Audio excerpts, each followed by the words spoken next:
Ladies and gentlemen, this is the state of the scene.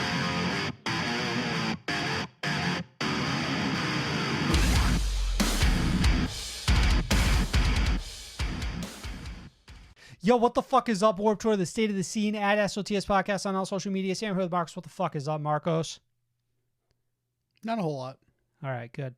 Coming up in the show today, I Prevail part ways with vocalist Brian Burkheiser. Mysterious Project President drops debut song. Lorna Shore return with new music and an album announcement, plus tons more. Few album reviews. We got an exciting episode for everybody. But before we get started, I think my neighbors might be out of their fucking minds. All right, so I've had like a bad vibe about my neighbors since I moved in like 2 years ago, right?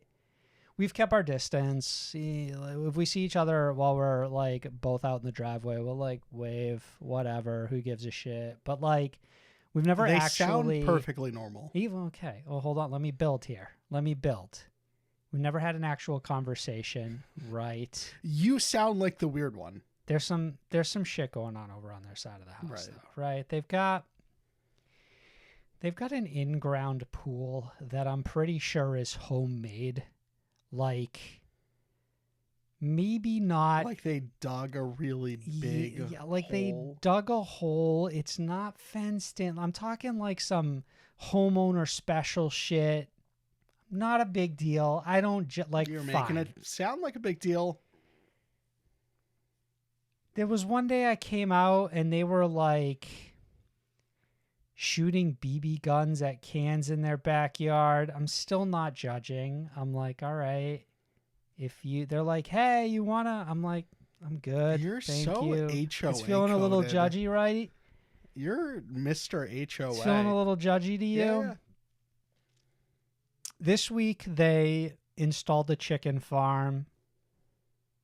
Whatever. If that's they This literally is leading up to like you seeing them chop a chicken's head off. they've got like 100 chickens in a cage over there. I don't know Oh. what the fuck the goal is. All right. Whatever. I'm just like, I don't think me and these people vibe, right? I was gonna say that's not quite a vibe. Not today. This week, All right. I was in the driveway with my dog. And one of them was in their driveway getting ready to get in their car and leave, right? But before she gets in her car, she stops and she goes, "Oh, fuck." And she walks out into the middle of the road and she's like, A chicken. I think this squirrel might still be alive. I can't tell. What the fuck? And I'm like, okay. Well, that's like weirdly thoughtful, maybe. Until she peels it off the road and picks it up in her hand. And I'm like, what? And one of like her, like, what, I don't know what the relationship is between these people. The guy's like yelling from the yard and he's like, what are you doing with it? She's like, I don't know. What should I do with it? And I'm like, leave it in the fucking road. Like, what are you going to do? Like, are you going to perform CPR on it right now? Like, what is the goal here? What is the end game?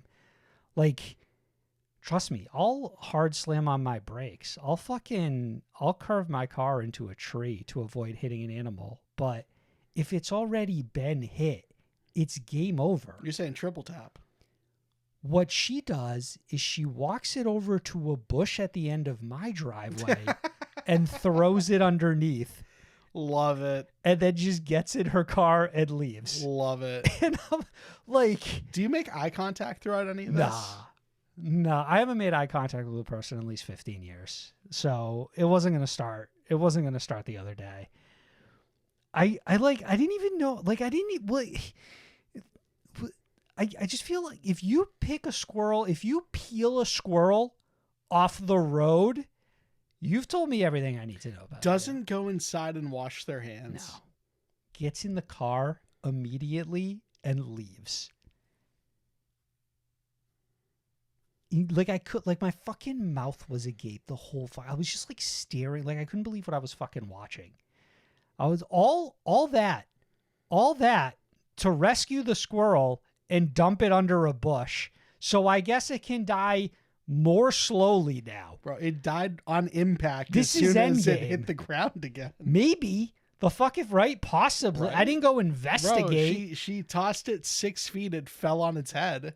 Like, I'm not crazy. Insane behavior, right?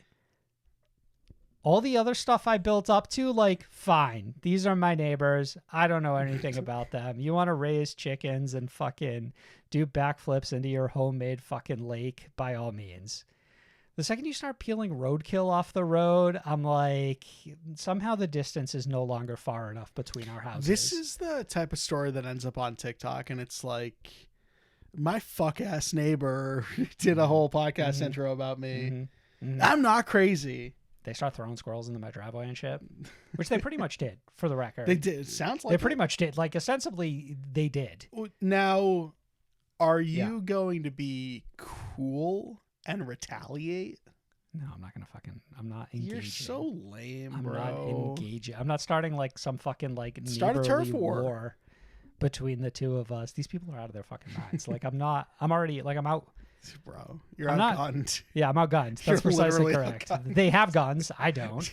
They've shown that. They proved that to me. And then they're fucking insane. So, like, no, I'm never chill. engaging. We got guns. We got some expensive like vinyl on display. They also sometimes. fortunately don't have jobs. We got guns here at the studio, ladies and gents. They've got all the Don't, time in the world. They hang out by the pool all day. I've don't never come seen them this go to way. work. They've never left that house. It's insane. It's crazy. They work from home. So do you. Anyhow, every link you need can be found in the description of this episode, including our playlist updated weekly with every song you hear on the show and more. Socials, merch store, Discord, and Patreon also in there. All patrons receive access to our deluxe episode feed. This week,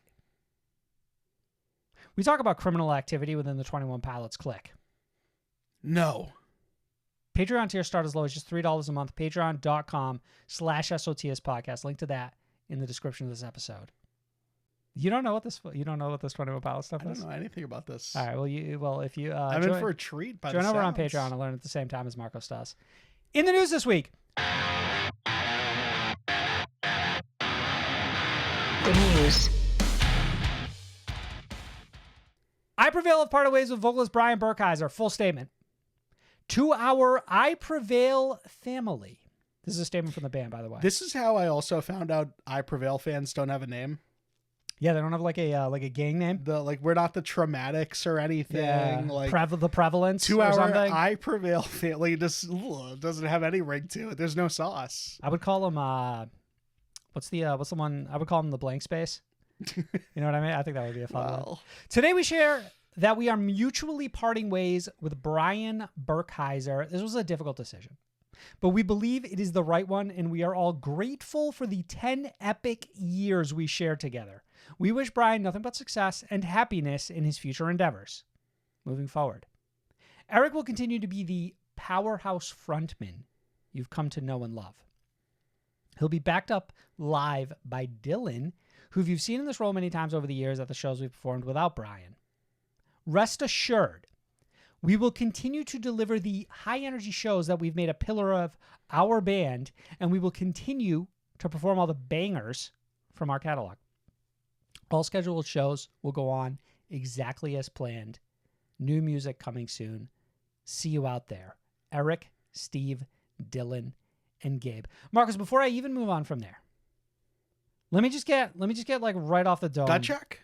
Feelings on the statement. This one hurts. Okay. This one hurts. It doesn't exactly come out of nowhere. I know that Brian's been battling, I believe it's Eagle syndrome. So, many fans are speculating that the separation may be in part due to the vocalist's diagnosis of Eagle syndrome, which he has since had surgery for, but may potentially be experiencing lingering effects of. I don't have any further information on that, nor was any provided. Or possibly because of his newfound parenthood, having recently joined his wife and welcoming a new child into the world earlier this year. But that's all pure speculation, as the band statement does not elaborate, and Brian has not yet put out a statement of his own. So yeah, no, again, gut check is Feels I bad, mean, man. I close my eyes and I do see two people when I think of I Prevail. With no disrespect to Steve and Dylan and Gabe, but it is Brian and it's Eric, and it was Brian like a couple of steps forward Like, that's why I associate with I Prevail. Like, that's, you know, real impressive, clean singer who helped really establish this band early on. I think Eric, definitely a talented vocalist. I love this band's flex halfway through this, where it's just like, you know, Eric, who's a fucking powerhouse, is going to continue to be a powerhouse. There are a couple things interesting. There are a couple things done here that, from like a PR perspective, you sort of pick up on, which is to say that you want to reassure fans that the band that they've come to love is still going to continue to deliver. You say Eric's a powerhouse. An emphasis on the live setting as well. You say, hey, Dylan's been doing this many times over the years. You say at the very end, new music coming soon. You sort of try to take the bad news and like give it just enough like sugar to wash it down. You know what I mean? Yeah. Though you would expect in a statement like this that it would be more, that there would be a little more Brian glazing happening here more than anything else. Like, hey, washing of the hands here. He's been with us for a decade. Like, here's like, you know, he was here with us for this. He was here with us for that. Like, you know, all the memories that we made together, blah, blah, blah, blah, blah. You would think it's kind of more of that. But in reality, what you have is like a short paragraph that's like, hey, we had 10 epic years together. Moving on. The band is like so fucking lit right now. We're still like killing it. It's all scheduled shows exactly as we intend, right? And back to your regularly scheduled programming, it's still a fucking party here at the I Prevail Family Studios. And it just kind of overall leaves like a, not to be one of those guys who like nitpicks endlessly, like fucking, I know this isn't a notes app apology, but everything that's white text on like a black background reads like that to me. It's like, hey, we have bad news. And you kind of like pick through it and you're like, all right, like what's the tone here? What's the overall feeling? Do I finish this message and it's like, regardless of the news, does like the way it's delivered, how does that make me feel? And it just kind of makes me feel a little bad overall. And I think you couple it with the fact that like Brian has not put out a statement like to coincide with it. And I'm not, I guess, necessarily implying bad blood. I don't think this band would say that it was a mutual parting if it wasn't indeed a mutual parting. It could very well be the case that Brian is taking his time to sort of, you know, figure out how to word how he feels about this overall. It's just having something so blunt like this and then just being like, well, see ya, welcome to Rockville this weekend. Right. So this has to be fueled just by the fact that they had probably performances lined up that like had been circled on the calendar. I mean, for me, it has to be something more than that, right? Because ultimately, if somebody needs more the timing of things, more time to recover, I don't see any reason why they couldn't have just continued to perform without him, which is like unfortunate but understanding, giving him circumstances. Has become slightly expected, or the chance of it happening has become slightly expected. I mean, hell, we only saw this band once in this era where they had Brian on vocals, and we didn't even see Brian on vocals because I believe he was out that entire tour back in like 17 or 18. Right. So like, actually, this is the only version of the band we've seen perform, is this new version officially that they're moving forward with. So I don't know. Here's the read I have is I think potentially we got to a point where the band had to make a decision when it came to recording new music and how much time they were going to go without it, right? And if ultimately they decided if they were going to wait for Brian, record without Brian, or this was the deciding factor on them actually sitting down and figuring out if they just had to move forward without him, right? Because at some point it becomes like 2 years since they've had a new album. People are waiting for new music. And it's like, well, for all intents and purposes, is it a hard stop on all of our career if we can't get in that studio and record?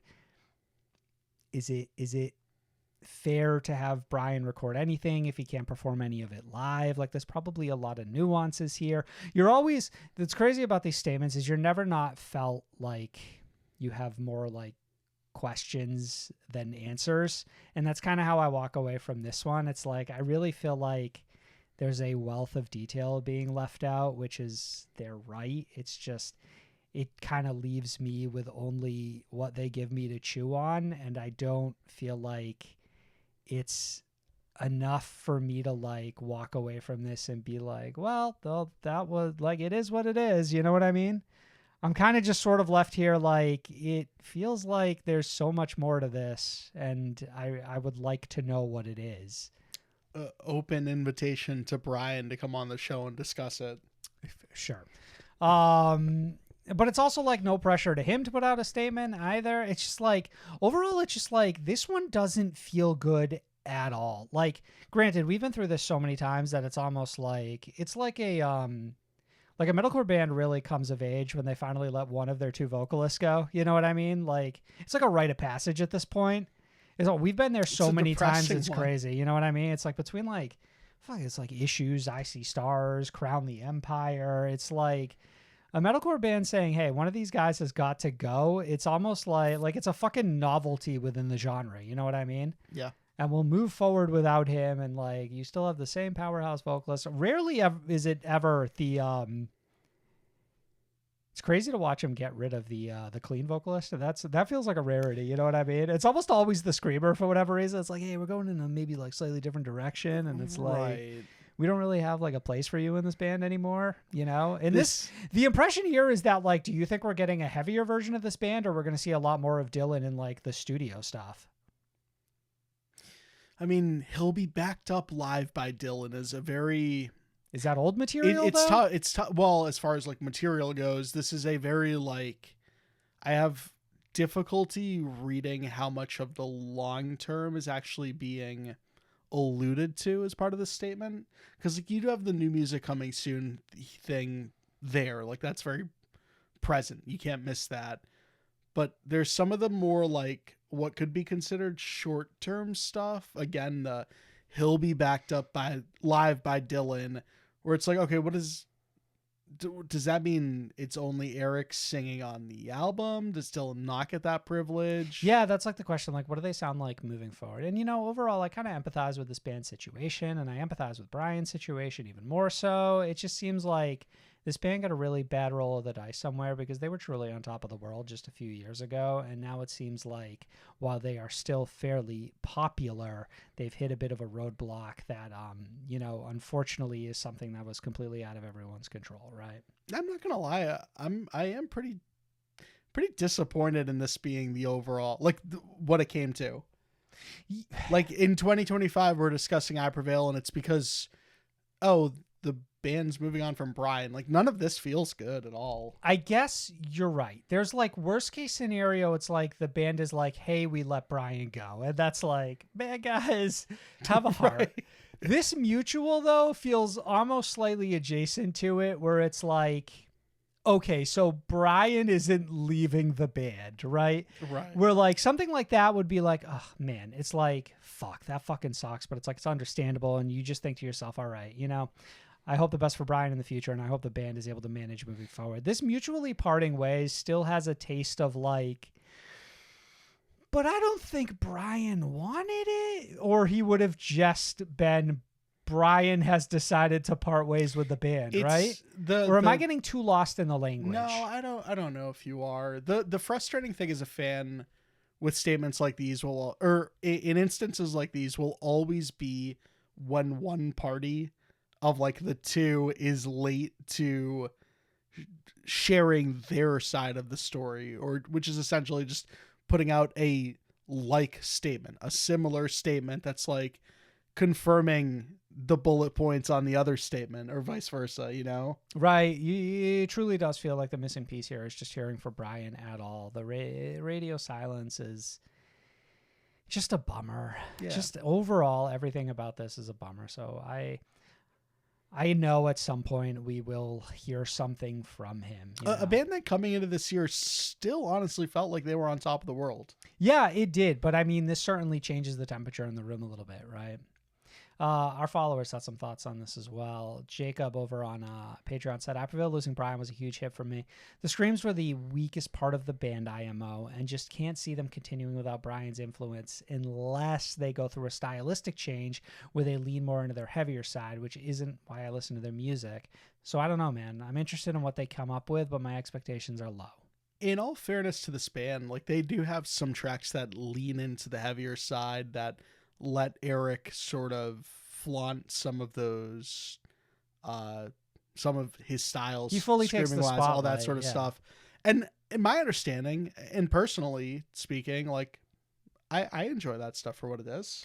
Yeah, I like there is a situation where like that it could just very well be that, and there's probably a subset of fans who are thrilled with that. I'm of two minds. Well, I think Dylan is certainly talented. I think Brian was an absolute standout in terms of like clean vocalists in the scene, and I don't think that is easily replaceable.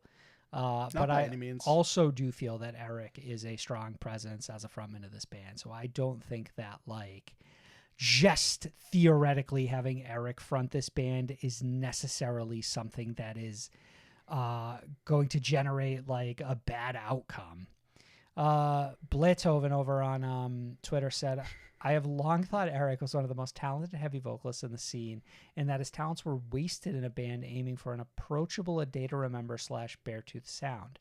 I'm hoping to see them play around with heavier elements like In Heart's Wake did after Kyle left. I think this is an interesting perspective as well. I am curious to see if that is the approach that they take, because in theory, that's not necessarily the one that has the broadest appeal, right? Right. You would think sort of keeping the same elements that they've always had as a band is what's generated them such success to begin with. Devin over on Twitter says, I Prevail will bounce back and come back harder than ever, but the magic that both Eric and Brian had together probably will be hard to beat. Brian is a national treasure, and I hope nothing but the best in his next chapter of life. Alex said, Brian and I Prevail's mutual separation was not mutual. Normally, if it is mutual, there's a statement from the member. And he has not said anything in over a day since it was posted. He was the one who started the band too, so it would be real sad if that were the case. Brian, Patrick says, Brian was never the identity of I Prevail. Eric and Dylan have been hustling for this group for years. Free meet and greet back in the day, constantly in the advertisements and promos, etc. Everyone is so butthurt because clean vocals different, and I am dying on this hill. And finally, Emo de la Cruz said, sucks for Brian. Say what you want about I Prevail, but he campaigned like a motherfucker to get his band a fan base.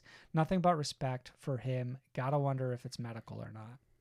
So I think we're all sort of left here with like questions, and there's sort of a broad sweeping, difference in how people feel about this, but I don't think anyone's thrilled about it. Final two statements back to back are so funny. Brian campaigned like a motherfucker to get his band a fan base. Mm-hmm. Eric and Dylan have been hustling for years, for this group for years, free meet and greet back in the day, that sort of stuff. It's like you're both painting the same picture, but different, character or different, actors, I guess. Right. And I wouldn't call it so far as saying like it's parasocial, but I do think there's a degree of like, for sure. Here's my perspective and here's what I think. But in reality, here's who I follow on Instagram versus who I don't. Mm-hmm. That's a fair point. Here's whose stories I watch. So yeah, I mean, I guess we'll have to wait and see. I would presume that the next new music we get from them certainly will not have Brian's vocals in any capacity. I think that would be a strange choice. So we will have a pretty good idea of what this band is going to do moving forward, I think, with the very next song that comes out. They play Welcome to Rockville this weekend. I sincerely doubt they're going to perform a brand new song, but it's entirely possible. Okay. Sleep Token continued to dominate the headlines this week, with Even in Arcadia hitting the #1 album sold in both Australia and the UK, and heading to a #1 finish here in the US as well, with an estimated 125,000 equivalent units sold. Just for perspective, that would top recent releases from the likes of Ghost and Linkin Park. Additionally, the band continues to tease fans with secret messages spread through the lyrics on streaming platforms, and sharing an image just this Friday morning that states, "The battle continues." fueling continuous speculation that a double album may indeed be possible. We talk all the time about how big a fan we are of the double album, but in 2025, unfortunately, we are in the era of the immediate deluxe album, which is absolutely what this is going to be. Yeah, you're calling it now? You're saying Calling deluxe? All right. You said their name a second ago. Linkin Park are not back with a new album recently. They're back with the 4 songs and the couple of remixes that they shelved for their deluxe From Zero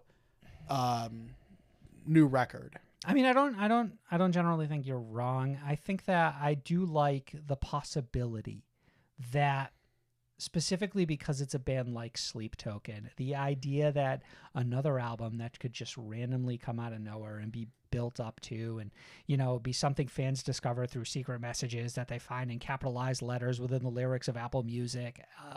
This is Sleep Token. You know what I mean? Like, that's Sleep Token.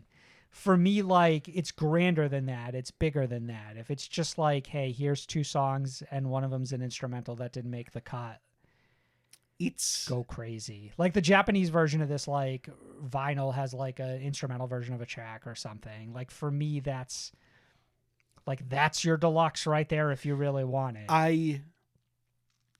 Again, it's difficult, right? Because this is a band where it feels like major label support or not, they were heading in this direction of having #1 charting album in multiple countries no matter what. But part of me is like, okay, well, where are we actually going at some point to feel the major label influence? Is it a deluxe album turnaround immediately? Sure. Is it a way to propel sales to potentially get not #1 1 week, but maybe 2 weeks in a row, you know, something like that? Okay, so you're saying, like, hot on the heels of this release, boom, we got another announcement, and it's like, here's a special edition, 5 different vinyl color drop, and then there's a couple extra songs on it, and so on and so forth. I think it's entirely possible. I mean, that is, for better or worse, how the mainstream works, right? Like, Taylor Swift doesn't just put out the fucking Dramatic Poets Department of Society. Yes, the Dramatic Poets You Department put of out Society, the yes. deluxe version of that immediately after, and in her case, 18, 19, 25 more deluxes after that. Sure. But, like, I don't know if it specifically happened with some of these artists recently, but, like, you see so many examples of, here's the new album, and within 1 week, here is your deluxe, because we want 2 great week of sales. Maximize that sales potential. Yeah. Well, maximize like the awareness of this band. What do you think of this band selling more units in the US than Linkin Park and Ghost? I was trying to figure out earlier why you keep mentioning smaller bands than Sleep Token, like Ghost and Linkin Park, Sam. I cannot believe that these are actual things these are brand new sentences. I just like, when I started like looking at the numbers, I had a good feeling they were going to beat Ghost out of the gate. Ghost did like 77K, and I'm like, well, weak. We already knew that like Emergence and Caramel, get on our level, Damocles had all like outcharted the singles from Ghost, so it was like already looking good. They had consistently been outcharting these deluxe singles from Linkin Park, which, you know, to be fair, Sleep Token still doesn't have a song that spent like 25 straight weeks at the top of the hard rock charts. So like it's like not quite the same, which made me surprised that like From Zero was like just shy of 100K. For Sleep Token to fucking obliterate that is just like, it's mind blowing. For the record, they're also selling more than like the last Slipknot record, the last Avenged Sevenfold record. Dive into the scene. Fall Out Boy, Paramore, Pierce the Veil, beating all of them too. Panic at the Disco? Bro, Viva Las Vengeance, what they sell, like 46 20 copies of that fucking thing? The other 1 million in a landfill somewhere? I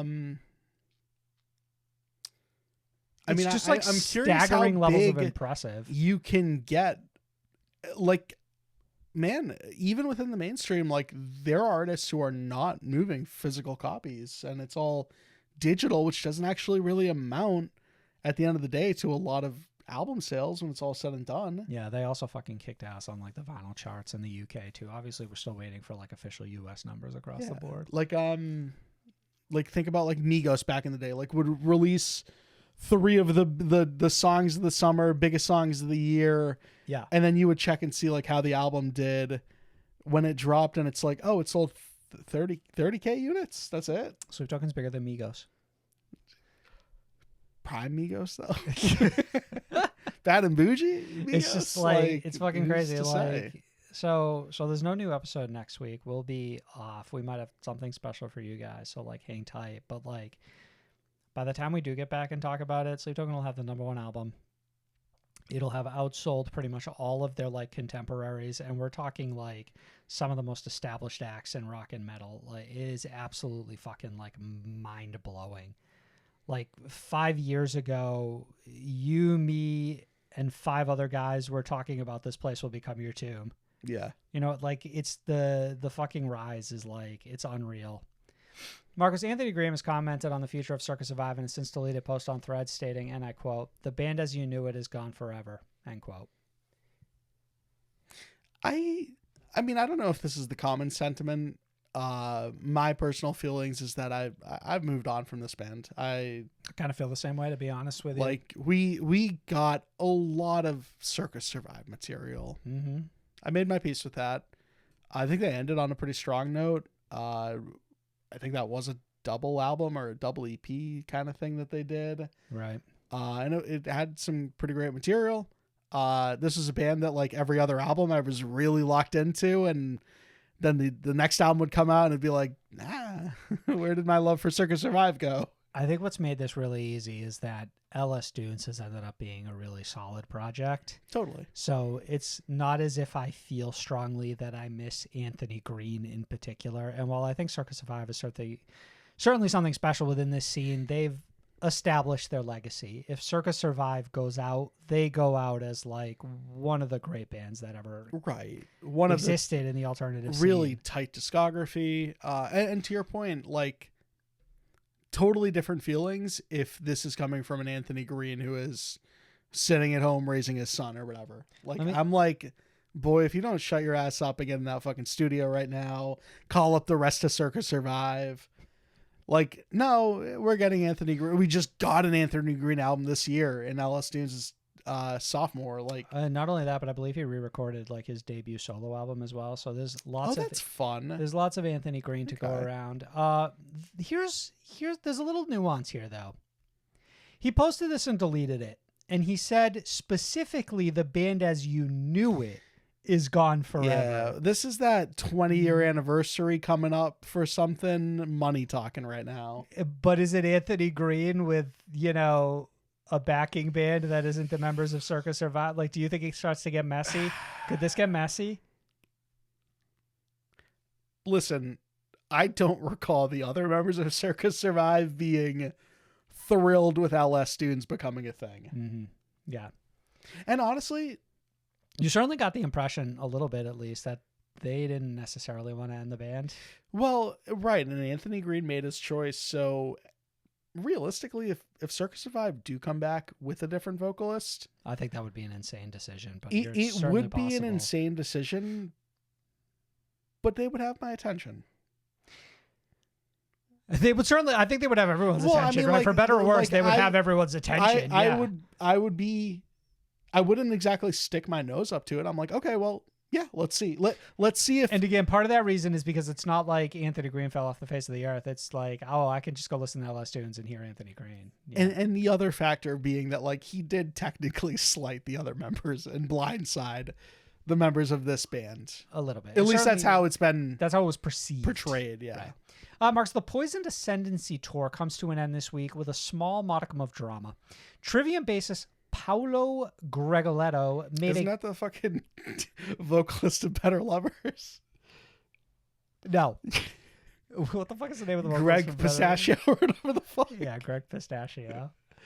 Trivia bassist Paolo Gregoletto made a claim while on stream that Bullet for My Valentine vocalist Matt Tuck was not interested in doing additional dates past the current final 4 shows of the North American run earlier this week. This was later confirmed by Trivium, who shared a poster anointing the final dates of the tour a farewell. After the internet ran rampant with irritation at Matt for costing them shows in their home countries, theoretically this was supposed to go on to have like shows in South America and stuff like that.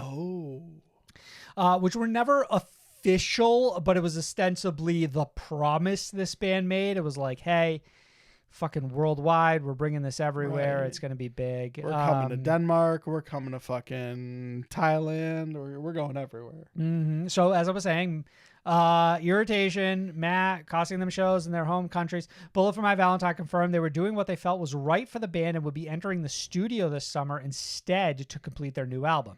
Trivia vocalist Matt Heafy would later post, no one wants to hear that shit, dude. Bro, we want to hear the debut. In the statement, they were like, our best album ever. Stop. Trivia vocalist Matt Heafy would later post an update squashing any perceived beef and saying in so many words that he'd made good friends with the Bullet for My Valentine camp and that he respected the band's decision. Trivium also teased they were close to releasing new music.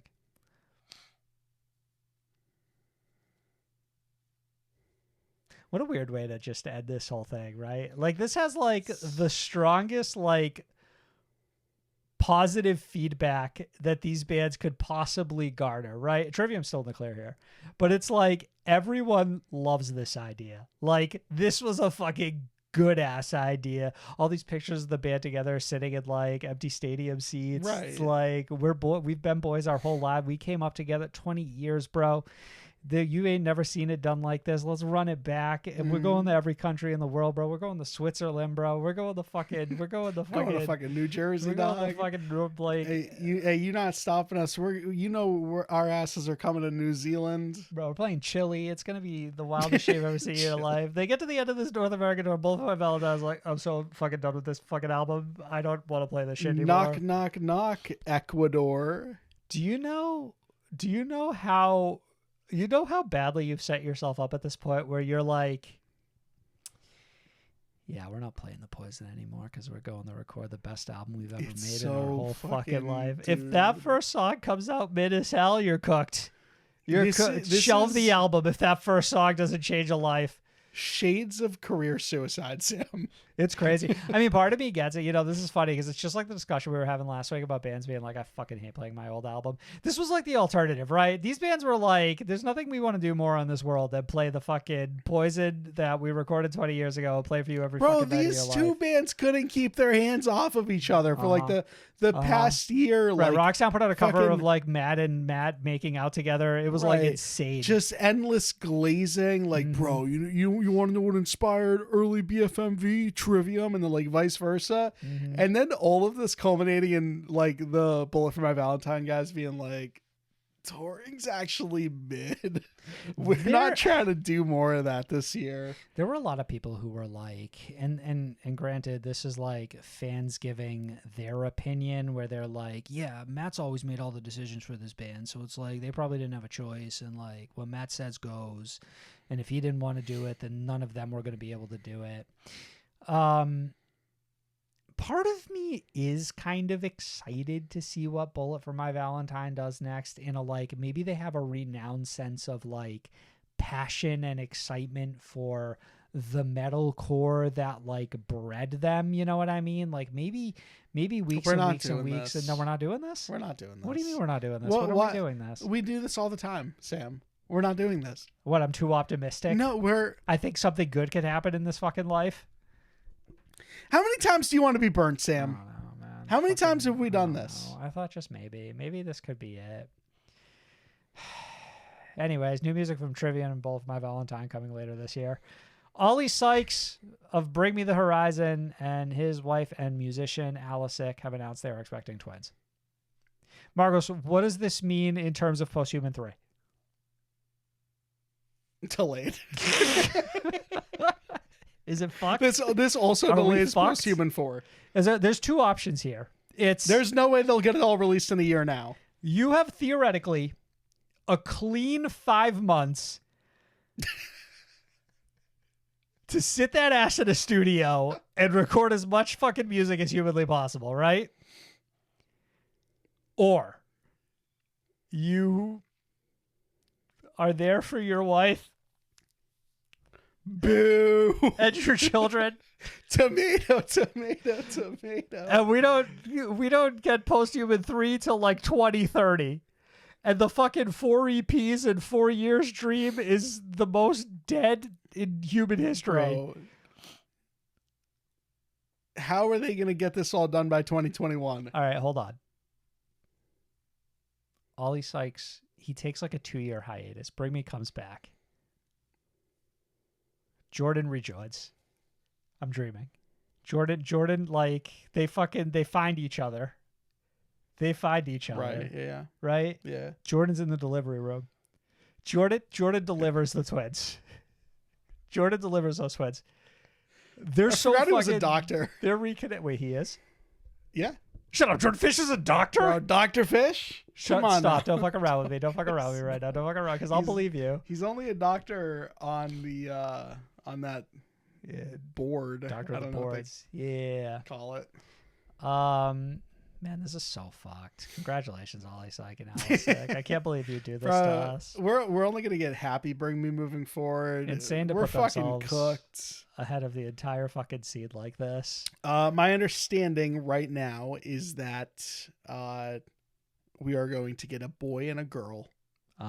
Meaning that we are not only getting Oliver Jr., but we are getting Olivia Jr. as well. Sure, fair. Yeah, that's great. That's awesome. I'm psyched. I can't wait. Alyssa Jr., no thanks. Olivia Jr., pass. What does this do for part 2 of the upcoming North American tour? I was just those dates haven't been announced thank yet. God they haven't been announced Yeah. because we would be getting those tickets refunded this moment. Oh, due dates around November. That tour was supposed to happen then. Just can't believe how selfish these fucking singers are. And finally, Marcus, the set list for Pierce the Veil's I Can't Hear You World Tour is absolutely fucking bonkers. Why? Why is that? All right. Look at this shit. Sam, you don't even like Death of an Executioner. No, skip ahead. Track, song 5. I'd rather die than be famous. Crazy. In the year of our Lord, Crazy. 2025.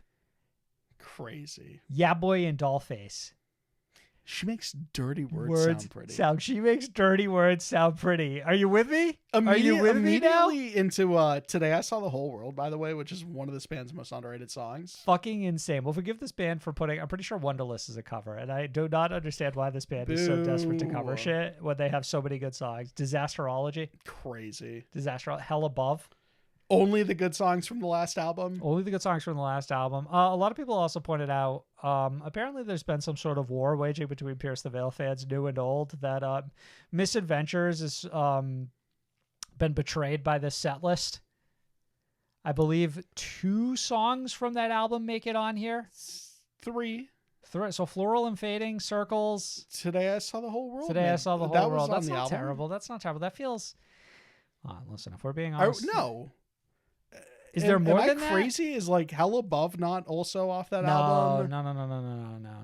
Hell Above's their 3rd album. It kicks off the 3rd album, bro. Don't even do that to me. Don't even pretend. No, go higher. Go higher. All right, I'm going a little higher here. Is Bulls in the Bronx not Misadventures? No, that's 3rd album as well. What That's are we 3rd talking album about? as What well, are we you talking fucking about? fake Pierce the Veil fan. God damn it.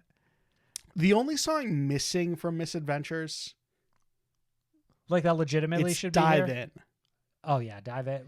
Texas is Forever. Texas is Forever's not here. Texas. Actually, man, fuck this album because Fuck it's this album? so good through like tracks 7, Yeah. and then like, oh Sam, hum for me the melody of Song for Isabel. Oh no, okay. What about Sambuca? I didn't even know that was fucking Pierce the Veil song. I'm their biggest fan. The second half of that album doesn't count. Bedless. We don't talk about. Does that ring a bell? We don't talk about the second half of that album. That doesn't count. Gold Medal Ribbon, barely.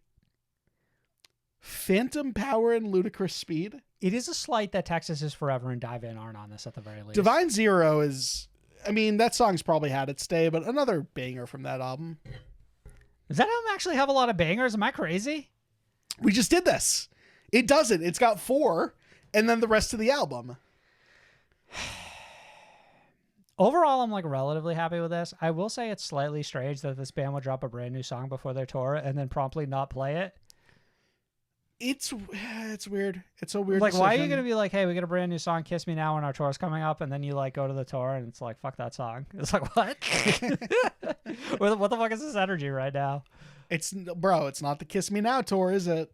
It certainly is not, no. But it's not as if they have a song called I Can't Hear You.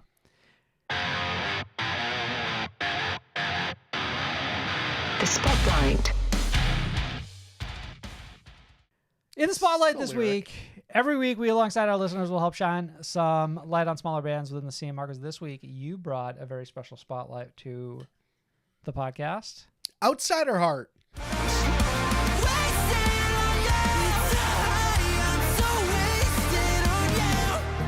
Going without a plan, washing X's off our hands. Get the band to buy you drinks. Let me tell you what I think.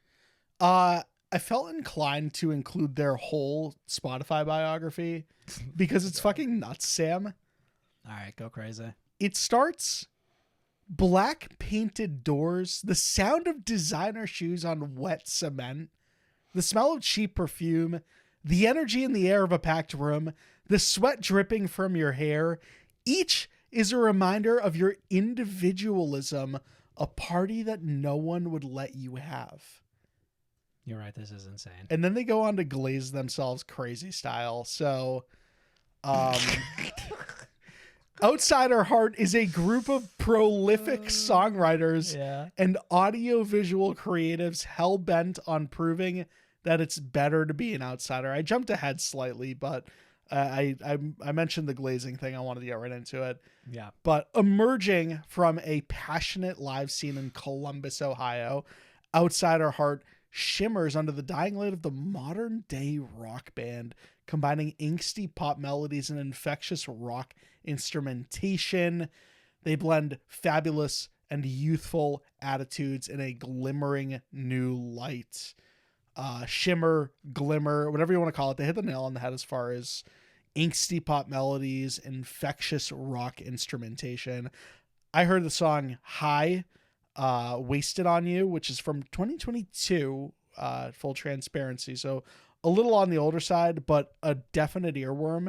And they've been releasing a ton of new material this year. Red Dress, Eat My Heart Out. One of those or another single features the singer of Beauty School Dropout. I believe it's Eat My Heart Out, yeah. You can find this band on Instagram at Outsider Heart OH for Ohio. Mm-hmm. But get in at the ground floor on these guys. They're fucking catchy. Yeah, they're a really solid band. I actually think I had stumbled across them a couple of months ago, and I never just mentioned them to you. I might have shared them on Twitter or something. So I think it's an absolutely great band to bring here to the podcast. Love it. Data Discourse this week is Sleep Token metal for Disney adults. So bad. The internet's busiest music critic sent the scene into a spiral this week after eviscerating the latest Sleep Token album, Even in Arcadia. In addition to the headline-grabbing assault on the band's genre label, he goes on to say, and I quote, "Mediocre pop with super loud gent guitars, boring, What's so bad about that? and uninteresting." And ultimately, we want quiet gent guitars? and, Is that what we're saying? Listen to yourself.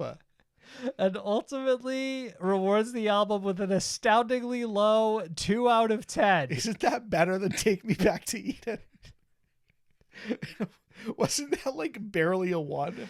It might be better than Take Me Back This to is Eden. we're glowing. This is growing. Sleep Token fans took to the defense. Akira the Don said, "Shoot out his balls. I don't want him to be."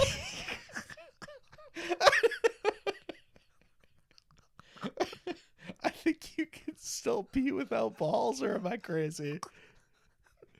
Do we know, chat? Someone let us know in the comments.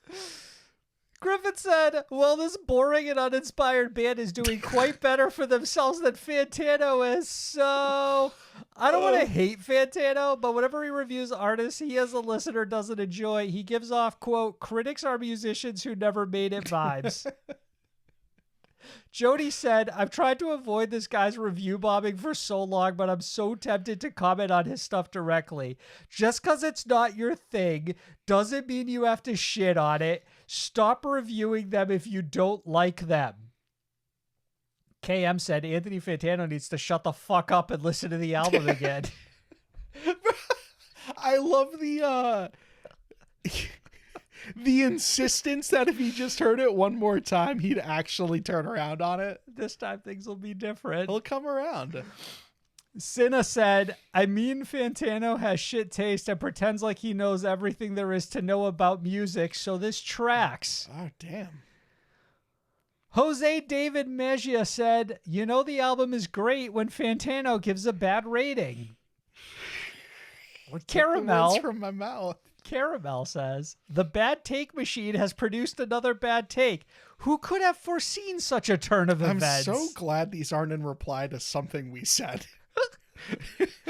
Marcos, if people came at me the way they come up Fantano, I would just literally sign off. Kill myself. Right. I'm nowhere near as strong as he is. But Fantano was not without his defenders, with many anointing his takes based. These are the people I'm actually mad at then. This an undeniable W. Marcos, what do you make of Anthony Fantano's continued roller coaster relationship with our scene?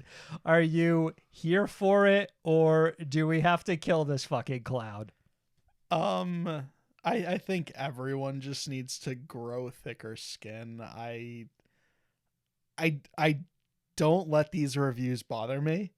Like, once upon a time, I remember this guy like banning what was at the time probably like the best Dance Gavin Dance album ever and giving that like a 2, whatever has We Own the Night on it. He gave it like a 1 out of 10, a 0. Last year, though, my man adored the new Knocked Loose album. Technically, I thought maybe he was coming onto our, like, I thought we were meeting in the middle. Very bad review of Posthuman 2, but I remember a very glowing review for Posthuman 1. Mm-hmm. It's you gotta roll with the punches with Fantano. He's inconsistent in a way that I don't admire it, but like, you are entertained by it? I'm entertained. I'm not gonna lie.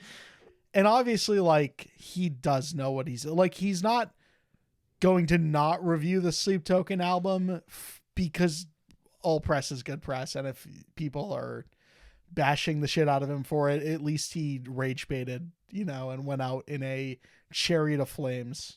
Fair. All that being said, Sleep Token fans, the battle continues. Stop. Marcus New Music this week. Lorna Shore returned with brand new single Oblivion.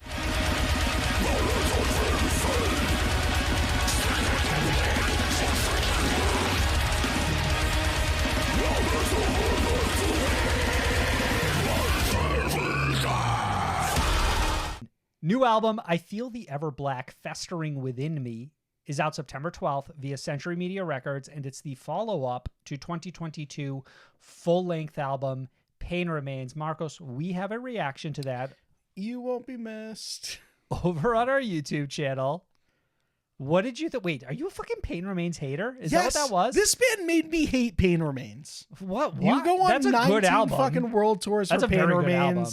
You release 42 music videos for like the Pain Remains trilogy. Fine, it overstayed its welcome. It overstayed its welcome. Can I ask? 3 years too many. May I ask? No. Was Oblivion worth the wait? What did Fantano rate this album? Fantano, do you think Fantano reviewed Pain? There's zero chance Fantano. I would have covered it. He may have. Well, I mean, immediate upgrade album title wise. Okay, Pain Remains is good, but I Feel the Ever Black Festering Within Me is like hard. It's eye grabbing. It's real death attention metal grabbing. shit. It's real fucking. What's the Ever Black? Why is it when was the last festering? time you How saw did the it word get- festering in Not like often. anything? Never. I saw a tweet the other day that was like, I'm the first person in my bloodline to ever read this sentence. And that's kind of how I felt with this one.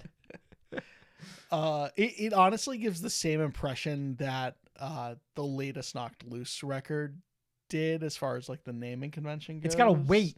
Right. It's got a fucking weight to it. There's a story. There's a dark fucking story to be told here. Oblivion, I think. And we touch on this a little bit in the reaction, but big fan overall of this band coming hot out the gates with album announcement, pre-orders, new song, new video, like everything you could ask for right there, right from the onset. Ordered that vinyl expeditiously. No questions asked. Is a 6-7 minute track that does not overstay its welcome, picks up mostly where this band left off, if not in a direction that I prefer a little bit, more of the symphonic stuff incorporated back in. They're the reason I love it. Yeah. They're the ones who fucking got me, right?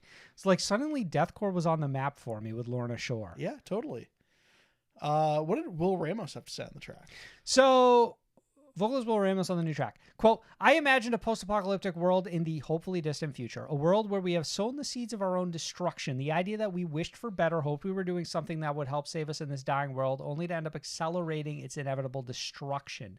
This brings up the question, what is right? Do we even know what we're doing? What have we done to try and actually change anything? Are we watering the earth or just feeding a constantly growing fire? End quote. So this sort of ties into the music video, Marcos. You have like what is a sort of pseudo post-apocalyptic world that sort of plays against the band's performance and just like a really wide open, like canyony desert, like vista. There's a lot of futuristic things happening in the main plot, right? We've got like some fucking weird technological like glasses and stuff like that, but people are dying everywhere all around us. There's a lot of these vagabond types like fighting over, resources, presumably. I think it all ties in. It's such a with 2012 era Rise Records metalcore music a video. little bit. You immediately think like Moss the Flames, Bless the Fall. Right. Yeah. Just, Hands Like Houses or bands something. immediately in over their head as far as like big concept. Right. And what they'll actually be able to deliver on there. It's funny because we saw something almost like identical from Wolves at the Gate just like a couple of months ago with Thor. That one had like more of like this long like cutaway to story and like characters interacting and stuff like that. This is pretty much just the song, right? Like it tells all of its story with just sort of like actions and no dialogue. When it's a long song, you can pull it off. The video's like 8 minutes. I think the song is well over 7, right? That starts with like this little bit of like silence that builds into the song actually playing and then like ends on sort of a softer, quieter note. I haven't listened to the song on Spotify specifically to like line up the exact run times or anything, presuming though that is like the difference. Yeah. If there is one between the two. What did you think of the song though? Like, I mean, we're going over 7 minutes here. We got these symphonic elements. We break out a guitar solo in like the 5.5 minute mark. It's a marathon, right? Not a sprint. Like this band doesn't pull out all the stops immediately. They're very intentional about when they present. So like it's not 5 different guitar solos. It's like one towards the end, but like you also have like 2 vastly different breakdowns, and one of those breakdowns is the thing where it's like, here's the riff you like, but we're going to slow it down. We're not done yet. We're slowing it down even more. Hits so insanely hard. It's unreal. So like moments like that, keep your attention. Immediately it's shaving minutes off of the experience, and it's like by the time it's all said and done with, it feels like you've listened to a 3 or 4 minute track. Do you think there's a bit of a trend developing within like the metal scene in terms of releasing these longer songs? I mean, you're talking about Loathe, Sleep Token, and now Lorna Shore, all bands that sound different and are within the spectrum of rock and metal. But I think that like we're seeing a consistency in bands sort of being like, hey, I think part of us experimenting is like letting these songs breathe. I don't want to attribute the credit there to the wrong band. So like, I think Lorna Shore is actually an example of like their song that took off was like already over the 5 minute mark, with the part that took off taking place in those like last that last minute or so. Mm-hmm. So I do think that this band is like they've been open to and are eager to release tracks that are on the longer side. Where's that butt? I don't know if it's there. It's more of just like but I do agree that there is a consistency, like there's a trend developing generally across bands in our scene. I also just think that Lorna Shore aren't new to that game. Yeah, no, that's an entirely fair point. One other thing I kind of wanted to like take your temperature on. Is this how you expected this band to come back? Because I think there was a lot of speculation that Will Ramos's covers might drive a different tone to this band, and that we might see him attempt more clean singing. That is not anywhere to be found in any modicum throughout this song. Do you think it's still a trick this band has up their sleeve? Right. We all could have predicted it too soon, and it's potentially a deep cut on this new album. Or Ease them in with the first single, and then in the second single, right, suddenly we change things up. We do things a little different, right? So it's like, oh, hey, here's a taste of like both sides of what you can expect from the album. Or we predicted it an album too soon, or potentially, unless the covers start to dry up, that's just where that itch is scratched for Will Ramos. That could very well be the case as well. Yeah, that's a fair point. Marcus, the band will embark on a North American headlining tour starting this September with support from the Black Dahlia Murder, Shadow of Intent, and Peeling Flesh. Lorna Shore currently command just shy of 900,000 monthly listeners on Spotify. It's an odd one. Should be higher. We had some thoughts from our followers. Spaghetti Mercy said, new Lorna Shore is 8 minutes long, about 5 minutes too short. Banger. It's one of those songs that is great on its own, but becomes magic alongside its music video.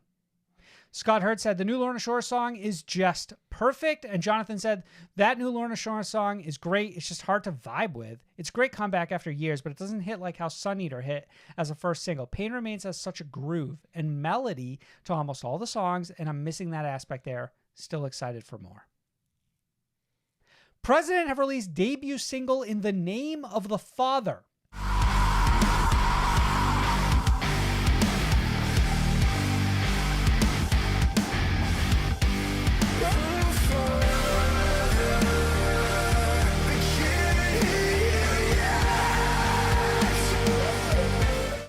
The band, whose identities remain a mystery, were added to Download Festival during the lineup's initial announcement, leaving all to speculate who or what they could be. Marcos, what are your feelings on the debut song from President? Thumbs up. Okay, all right. I'm here for President. I don't know if I was an early supporter, but like they have my vote. How could you not be an early supporter? Like, we're here on day one. We're talking about this band's debut song. I meant like all of the promotional material. The past 2 months of people being like, who are President? What are President? So there was a lot of different sort of speculation around like who or what they could be. Some people thought, hey, is this My Chemical Romance quietly like doing something like novel to present a song? Is this some other aspect of Sleep Token, right? Is it the other half of that double album we've all been talking about? There are a lot of people currently speculating who this is likely to be. I think it's almost guaranteed. I suppose I'll choose not to share and respect the idea that this band is meant to be a mystery and that people enjoy that aspect of the band in the same way that we've treated Sleep Token all of these years, even though Lord knows you're only a Google away from figuring out who they actually are. Okay. You liked the song. I think the song is really fucking solid. All right. Song's really fucking solid. Video. Yeah, it's okay. Not quite as solid. For it's you. okay. I love how it opens. I love how it opens where it just has President sitting in that chair with like a cigarette in his hand, just like dangling. Yeah, I don't know if it was filmed by this to me has like the Modern Era guys written all over it. It reads like that. I feel you. Yeah. Or like it's got like a real static dress type energy to it as well, visually. Or theoretically, those two individuals have influenced a lot of what we see moving forward, right? I don't love what I'm interpreting as the logo, which is just like the cross with a double. The drop dead without the double D's at the bottom. Is that what it reminds me of? Yeah, it You're is. right. It is dead on. I was like, I kept staring at that logo being like, this is taken, right? It's like, there's taken. no way this It's isn't so taken. It was almost too simple. Like, it's great because it's simple, but it was almost like too simple not to already have been used by someone else. So song's good. I do like the mystery aspect of it. Like, clearly we are all suckers for that. Not quite all of us. We'll get into some of the feedback from our followers, but you and I are certainly really enamored by this approach that bands take. We like the theatricality of it all. I think it's also something that's bound to happen where it's like, okay, you might have bands come in that try to sound like Sleep Token, but like just like Slipknot inspired other bands, I am sure. This sounds Sleep Token adjacent to you? Yes, but the point I was going to make is like there is also something with the gimmick of being unknown that I think is going to appeal to a lot of people who are like, okay, how do I get our name on the map? Okay, what if no one knows who I am? But like not from like we put a song out and no one listens to it, from I don't even know who put that song out because I can't put a face to that name. Right. From the jump, you read the press release from this band too, and it's like the Sleep Token. It's Lori. Speak of it. Yes, it's like join us for our first like fucking commencements. This band feels purgy to me. Commencement, founding party. Like it was all like this song was like, you know, the fucking speech or whatever. Like it's all very rooted in a very certain speak that Sleep Token has obviously like coined as their own, right? It's not identical, but it does mirror it very similarly. You said this sort of reminded you of Sleep Token. Like let the call for worship aside, there was a lot of like polarizing responses to me posting that I thought this sounded like Sleep Token, whether it was people saying, yeah, I hear it, or people saying you're out of your fucking mind. But hear it. There are Sleep Token isms at play here. It feels like a band who has a similar stylistic approach, you know? A lot of people were like, hey, I reviewed this, it would be hate it. Yeah. poppy something with loud gent guitar-y something. That's precisely correct. Right. Yes.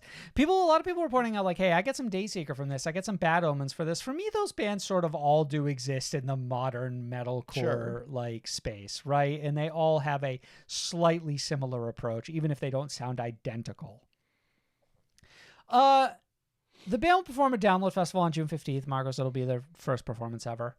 Thoughts from our followers? Dom said people would enjoy the President track more if they weren't trying to be anonymous/masked because Sleep Token ruined all appeal for that. Disagree. Yeah, I disagree hard with this too. There is less attention. There's less intrigue in President if you showed me a photo of this band and I knew what they looked like. For sure. We were talking like we went in hard on this with Ice Nine Kills like a few weeks back about how there's just a side of this scene who absolutely is not interested in any level of theater or fun or interesting high concept approach. It like they just want things to be band plays music, end of story. And I'm not with them. I like this shit. Not to sound like the people berating Fantano for his takes. But like people would enjoy the President track more if they weren't trying to be a anonymous/mass band because Sleep Token ruined all appeal for that. Yeah.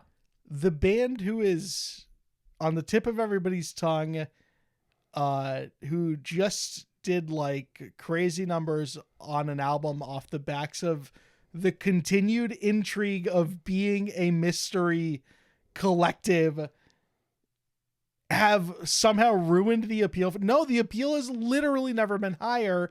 It's why bands like President are sprouting up. You're saying that this impression that everyone hates masked bands because Sleep Token, when Sleep Token are the most buzzed about popular band in the scene right now, you're right. And the only reason we're talking about President today is because it feels like because they're fucking mystery band. Like, That's precisely correct. Marcus Dirambolina said, President put out a better Sleep Token song than 80% of the new Sleep Token record. nah, that is a great Too far? record. Too Great far? record. Yeah. Marcus Dragon Baby Bankai said, President will always be compared to Sleep Token no matter what. Also, competing in kind of the same genre, I feel like it's going to start this debate between people saying Sleep Token versus President, with people siding over who is more metal. I see this happening. Now, No, I for sure see this happening. Bad Omens eventually stopped being compared to Bring Me the Horizon. Oh, that's a good point. Fair enough. All right. You're saying like we're in this window right now, but Right. sooner or later we'll begin to diverge paths here. The band is 24 hours old. President will always be compared to Sleep Token, no matter what. Okay. 15 years from now, that's going to be the case, Dragon Baby Bankai. We came out of the. It's crazy when you have to say their full name. They came out of the gate a little hot. You're right. Nam Karasta said, not sure if hot take or not, but the world does not need another mass band, especially if they try Hot to mimic take. the success of the And one a bad one. that previously did something first in a certain way, and President is trying to mimic everything from music to masking. Corey Taylor pissed off as hell listening to this right now. And Fucking Sleep President- Token first mass band in history. Bro, President is trying to mimic everything from music to masking. I mean, it's undeniable that President has looked at the success of Sleep Token and said, like, this approach and this style of rollout and this idea of anonymous band members is obviously once again very hot in the year 2025, just like it was in 1999 when Slipknot did it. I think we are, a lot of people don't know it yet, but I think we are quickly rolling faster and faster and faster to a scene filled with all of these unknown mystery bands. Right. know? And we have these commenters who are like, man, this sucks. I'm over this mass thing already. We have 2 bands, too many. And like, for me, it's like, man, we got fucking 1,800 bands without mass. Like, you ask me, there's too many of those. Right. Like, let's even this shit out a little So bit. they're ugly. We got to throw some masks on those bands. Doug says, President fucking rips. Love the ambience. His won't be using names, but if you know voice is so fucking good. Drums are also so great. Can't wait to see them at Download and hear more. And finally, Onyx said, I hope President continues with the Christian themes in their tracks to come. We need a good Christian band in the scene. Marcus, Bro, I saw I'm a couple done comments. dancing around this, Yeah? bro. Billy Ray Cyrus fucking cooked with these tracks. Shut the fuck up. Stop it. That's who this is to you? That's who this Billy is to Ray. you? Can you name like 3 other Christians? It's Trey Cyrus. I'd fucking die, bro. If Trey Cyrus came back and this was their new band, Bro. Metro Station deserved better. Hall of Fame level talent. Yeah, Metro actually, Station as a matter of fact, president. yes. Adept have released Heaven, their first new song in nearly a decade. Will shine forever!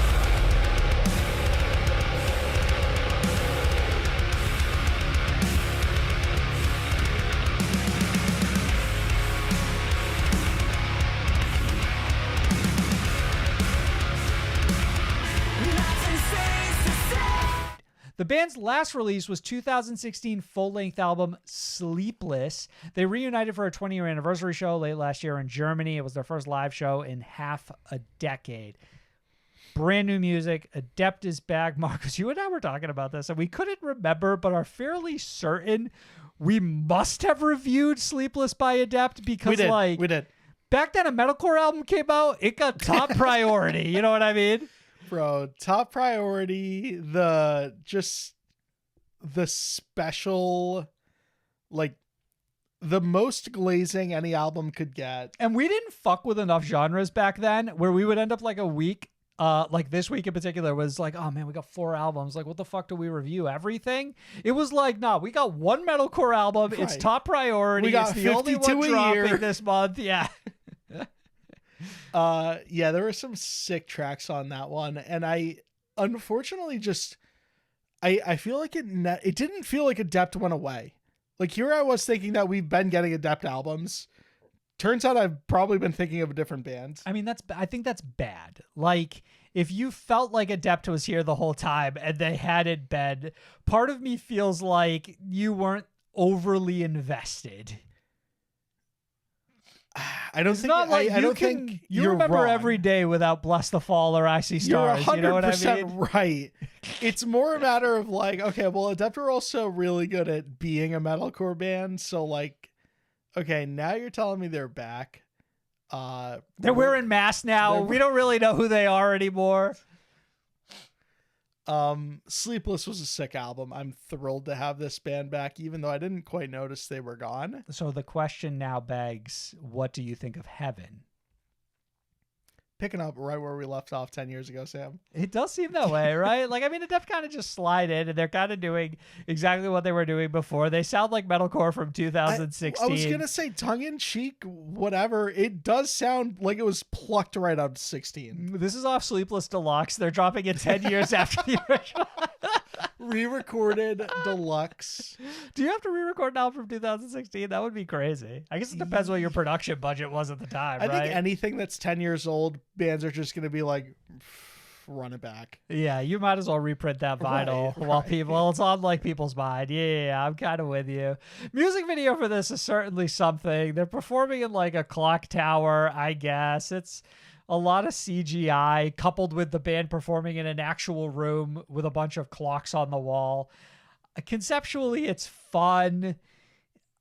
You know, as a listener of this show, our overall feelings about like the overutilization, but somehow also the underutilization of CGI in music videos. Oh, 100%. It just feels like we have not quite reached the pinnacle of what we could be doing here. I think this last bullet, Sam, is asinine. Hold. This next bullet, vocalist Robert Long on the new song. Heaven is a dark and emotional song about carrying old scars into the present and learning how to face them. Sure. Bread and butter for a metalcore band, Marcos. And finally, Adept currently hold over 100,000 monthly listeners on Spotify. 10 years without a new song and still bringing in over 100K people a month is insane to me. The people have not forgotten. You know, maybe a band looks at that and they say, we got some shooters. You know what I mean? Like, it seems like it might be worth us kind of like picking this old fucking guitar up, dusting it off, and writing another metalcore song from 2016. I remember They might be here for it. I mean, you joke, but I remember like at some point Michael formerly and I guess currently, because they're doing some reunion shows of Micah Relocate, at one point talking about how they really considered bringing back Micah Relocate because of just how well this album, like the Young Souls, the final album that band did, was suddenly just starting to do on Spotify. Can I say and it's how not too late? The Other Step, is that the song name, was like pulling in like millions of streams over the course of like months, and they were just like, do we have to bring this band back? Like, you does gotta it make financial sense not to? They get like their Spotify wrap at the end of the year, and that probably is like the most telling thing for some of these bands who like have stepped away for a few years. It's like, okay, how badly do people want us to return based on how much they listen to us? Do we maintain? Are we somehow more popular? Right. Do we grow? You know, I think this is also one of these cases where it's like, once again, the more a genre sort of grows, like the more people sort of find metalcore through these bands that pop off like a Sleep Token and bring more people into the scene, then they start to root around and find that, you know, they go jump onto a playlist that some random person made and they throw the fucking Young Souls on there because they fuck with it, and then they find that band and so on and so forth. Sure. Right? Like, it's sort of like, once again, a rising tide lifts all ships type thing. The Rasmus have released new single Break These Chains featuring Nico Wilhelm of Blind Channel.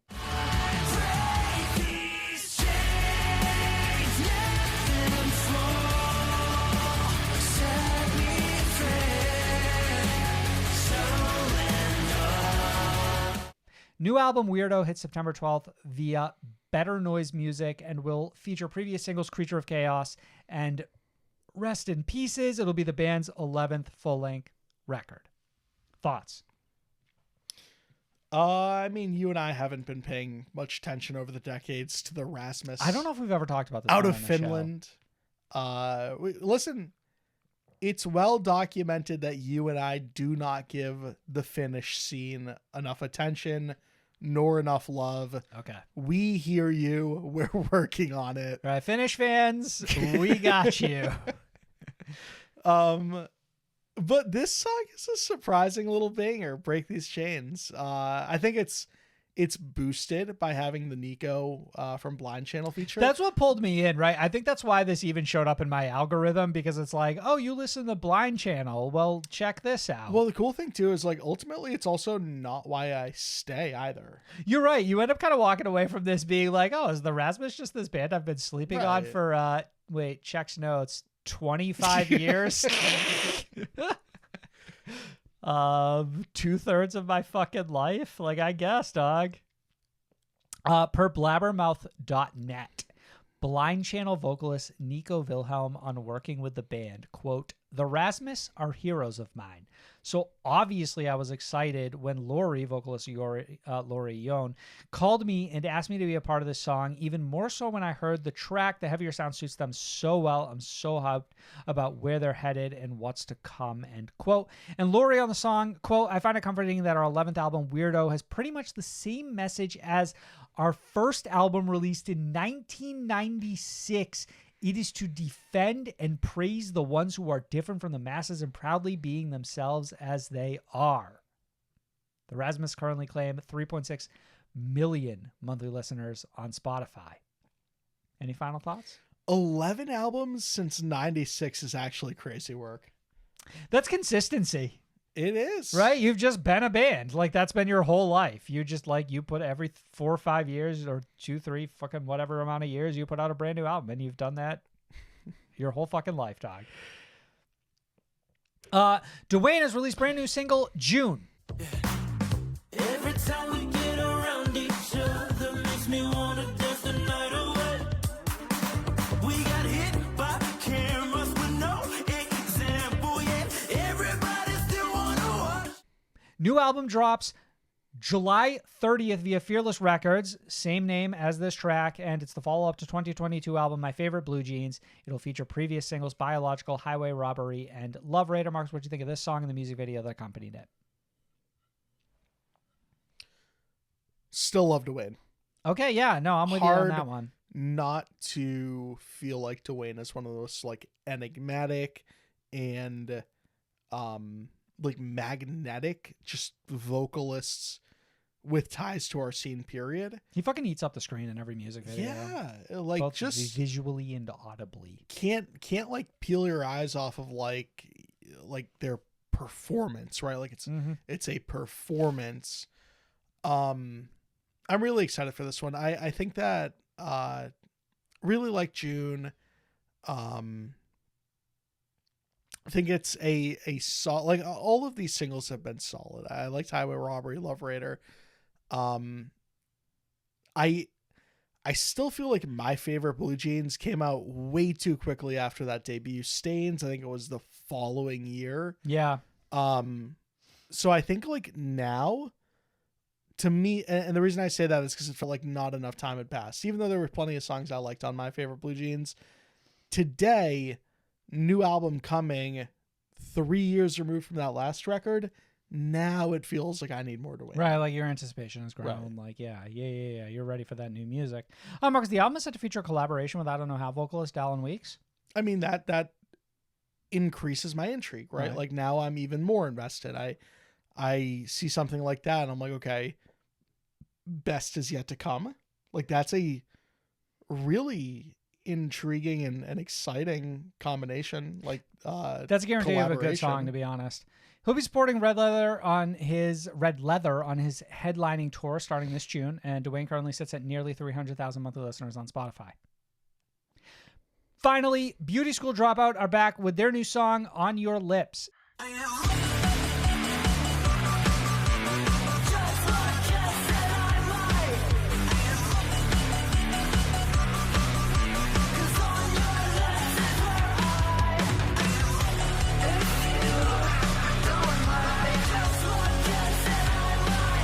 It's the band's first new song since the release of 2023 full-length album, Ready to Eat, and the band is advertising the track as the first step into the Red, which possibly teases the name of the band's next full-length project. Marcus, what did you think of the band's brand new song and their return? another band where like, okay, the timing feels right. This feels good. Enough separation between the last song that this band released, like the last new track, and now. Fair to say Ready to Eat like fucking swept us off our feet when that album came out? That was a top 10 record for us that year, and I stand by it. That record is fan-fucking-tastic. If you're not paying attention to Beauty School Dropout, just, I almost say go shuffle a couple of their tracks on Spotify, and after listening to like 3 of them, you don't walk away with one that you're absolutely enamored by, then you're kidding yourself. You could do their top 10 on Spotify right now and you'll easily be floored. I just think they're an immensely talented band, incredible at writing hooks. I think that this one doesn't quite, it doesn't quite have the same hook to me that I feel like a lot of the last, where we last left off with this band, a lot of the tracks off of Ready to Eat maybe instantly No, it feels had. like the hook on this one is like the vocal sample that they drop in the back, and I think it's really neat, but it's not like that quite catchy chorus that a lot of the songs from Ready to Eat had. It's a different approach for sure. Right. And on one hand too, like that means maybe we're trying a couple different things, and it's not like this band needs to continue to, like, we don't need a Ready to Eat 2. Yeah, like show us what you're made of. This band's full of really talented musicians, so I'm excited to see maybe what the Red persists of, what's coming next. Right. I love setting this up though. Instead of being like, I dropped a song and like, oh, I wonder if we'll ever announce anything. It's like, no, this is a clear build up. Stay tuned. Sure. They'll be part of the lineup for this year's summer school tour alongside Taylor Acorn, Rain City Drive, Charlotte Sands, and more. Kicks off this July. Beauty School Dropout currently hold over 340,000 monthly listeners on Spotify. The Breakdown. Marcos, this week we're going to review a few albums, but it's going to be shortened reviews for each one. Instead of doing, a bunch of individual takeaways, we're just going to do one overall summation of our feelings for each of these individual records and then deliver them a letter grade. You ready to get into it? Of course. All right, let's get started. We're going to kick off with Will You Haunt Me with That Same Patience by Barry Tomorrow. Don't want to die like this.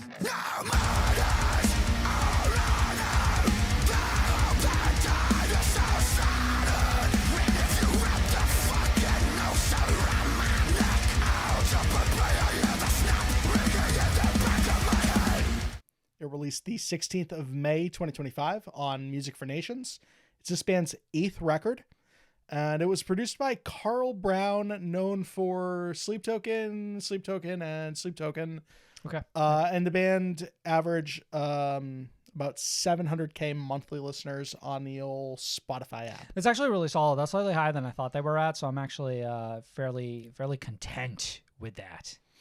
What's your takeaway? So you no interest in any more background? You want to get right into this? I forgot this album had background. I'm sorry. Okay, I just want to We're check getting into because this. you had additional information here and I didn't know. The band on the album.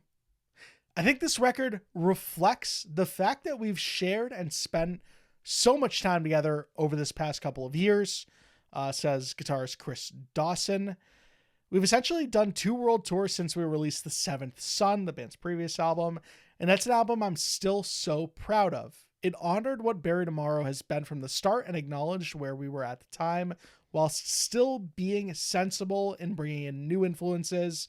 And now, all bets are off. We are so comfortable, and because of that comfort, the latest album turned out to be the most challenging writing process we've had. Because of knowing each other's strengths, how we all write, and where we all are coming from, everything was thought out the absolute best it can be. Okay. You want my takeaway here up top? Sure. Marcos, like chefs with a Michelin star on the line, I think Barry Tomorrow cooked like pros throughout this album. They're a refined unit.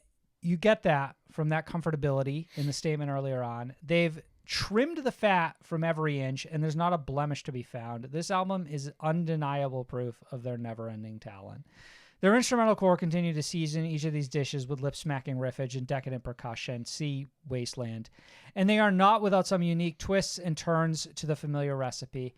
Walking away from this record, it'll probably be the first time that a ballad in the form of No Throne is easily my favorite track on the record. Sam, I'm pulling up the name of it now because I forgot what it was, but I think my favorite track off of The Seventh Son was the ballad. Mm-hmm.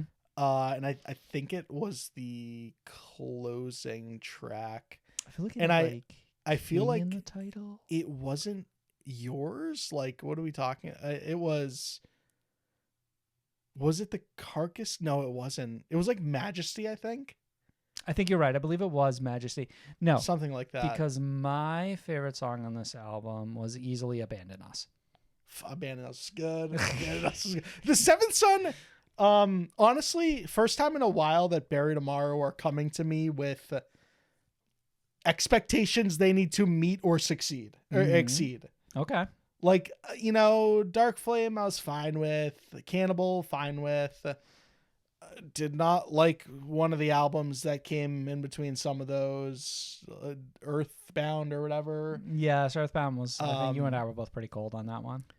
And a lot of this obviously kind of coincides with the fact that this band had a vocalist who left. They brought in a vocalist and then an extra guitarist to sort of fill that void. That vocalist also did some keyboard work. And Tom Pendergast is the vocalist Pendergast. / keyboardist. Yes. And I think he's been probably the most influential change to this band since he was specifically replacing Jason. Yeah. Proceed. So I think Daniel Winterbates expands his range and delivers some fresh takes on tracks throughout this album, like Yokai, for example, that showcase that he's an ever-growing and undeniable talent. And the lyrical prowess appears to be more poignant than ever before. I pulled a line from Let Go, Marcos. If that darkness catches up, will I become someone no longer defined by lost, just lost like everyone? That one really stuck with me. I thought it was quite beautiful.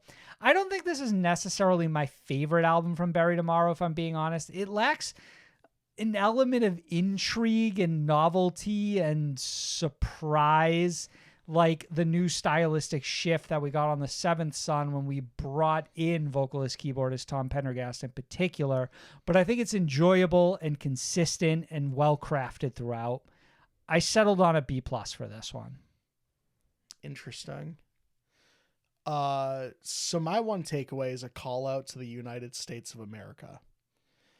Because let me tell you, Bro, England you got my attention. doing their part. Okay. Germany doing their part. Sure. Denmark, Finland, everyone is pulling their weight. 700K monthly listeners aren't coming from the United States. They're coming from England. They're coming from European territories. This band is headlining arenas left and right. Every time you look at their tour posters, when they announce a European set of dates, they're playing to tens of thousands of people. And then they come to the States, they're not doing that.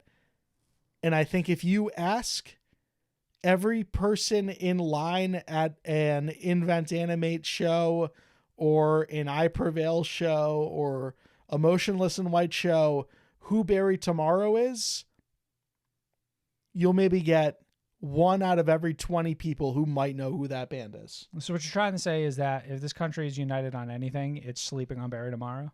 100%. And I think that this album goes to show that if you're keeping like a running tally of like who your top 10 or top 15 active metalcore bands are, and Bury Tomorrow doesn't land somewhere within those top 15, like it probably does for a lot of European fans, English fans, then I think you are paying attention to the wrong bands. That's strong praise. Because and honestly, this is a strong album. I think it builds on a lot of what this band did right on The Seventh Son, which was a a really exciting return to form, even though, like you said, Sam, it was a different sound. And this is still different, right? Like, this band is still stretching out in different directions to see exactly what plays. Do we let Daniel get a little more, filthy with it? Do we let Pendergast get a little kind of fucking, white boy wasted with it? Like, right, sure. That's exactly what I was going to say. But like, ultimately, I think it still results in a really compelling listen from front to back. And it's not the best album you'll hear this year, but it's so solid and so consistent that it is one of the easiest recommends of the year. Like, I think I agree with you, Sam. This is a B+ for me. This is not an A+ record, but it is still one of the best records I've heard this year. Based off of that consistency, based on the fact that, like, Barry Tomorrow are who they are and they sound how they sound. And, like, I think they're one of the best metalcore bands out there still to this day. And I think so many people in certain territories are giving this band the credit that they deserve. And then I look across the United States, all over it, Sam, all the many miles that it spans. Sure. And we all have to do better. We're all sleeping. We all need to wake up. Okay. All right. Strong review on your end, Marcos. We did have one of our followers chime in, Marcos. Barry Tomorrow's PR manager said, literally is their account title. Barry Tomorrow is at the top of their game with their creativity and proved that with Will You Haunt Me with that same patience. Everyone needs to stop sleeping on them now. You touched on a lot of my favorites, by the way. Found No Throne, Wasteland, of course. I love how this album opens in To Dream to Forget. Mm-hmm. And I also think What If I Burn was a solid single at the time, but it's continued to grow on me. Yeah, it's got a really strong hook. Undeniable. Marcus, moving on to our next record.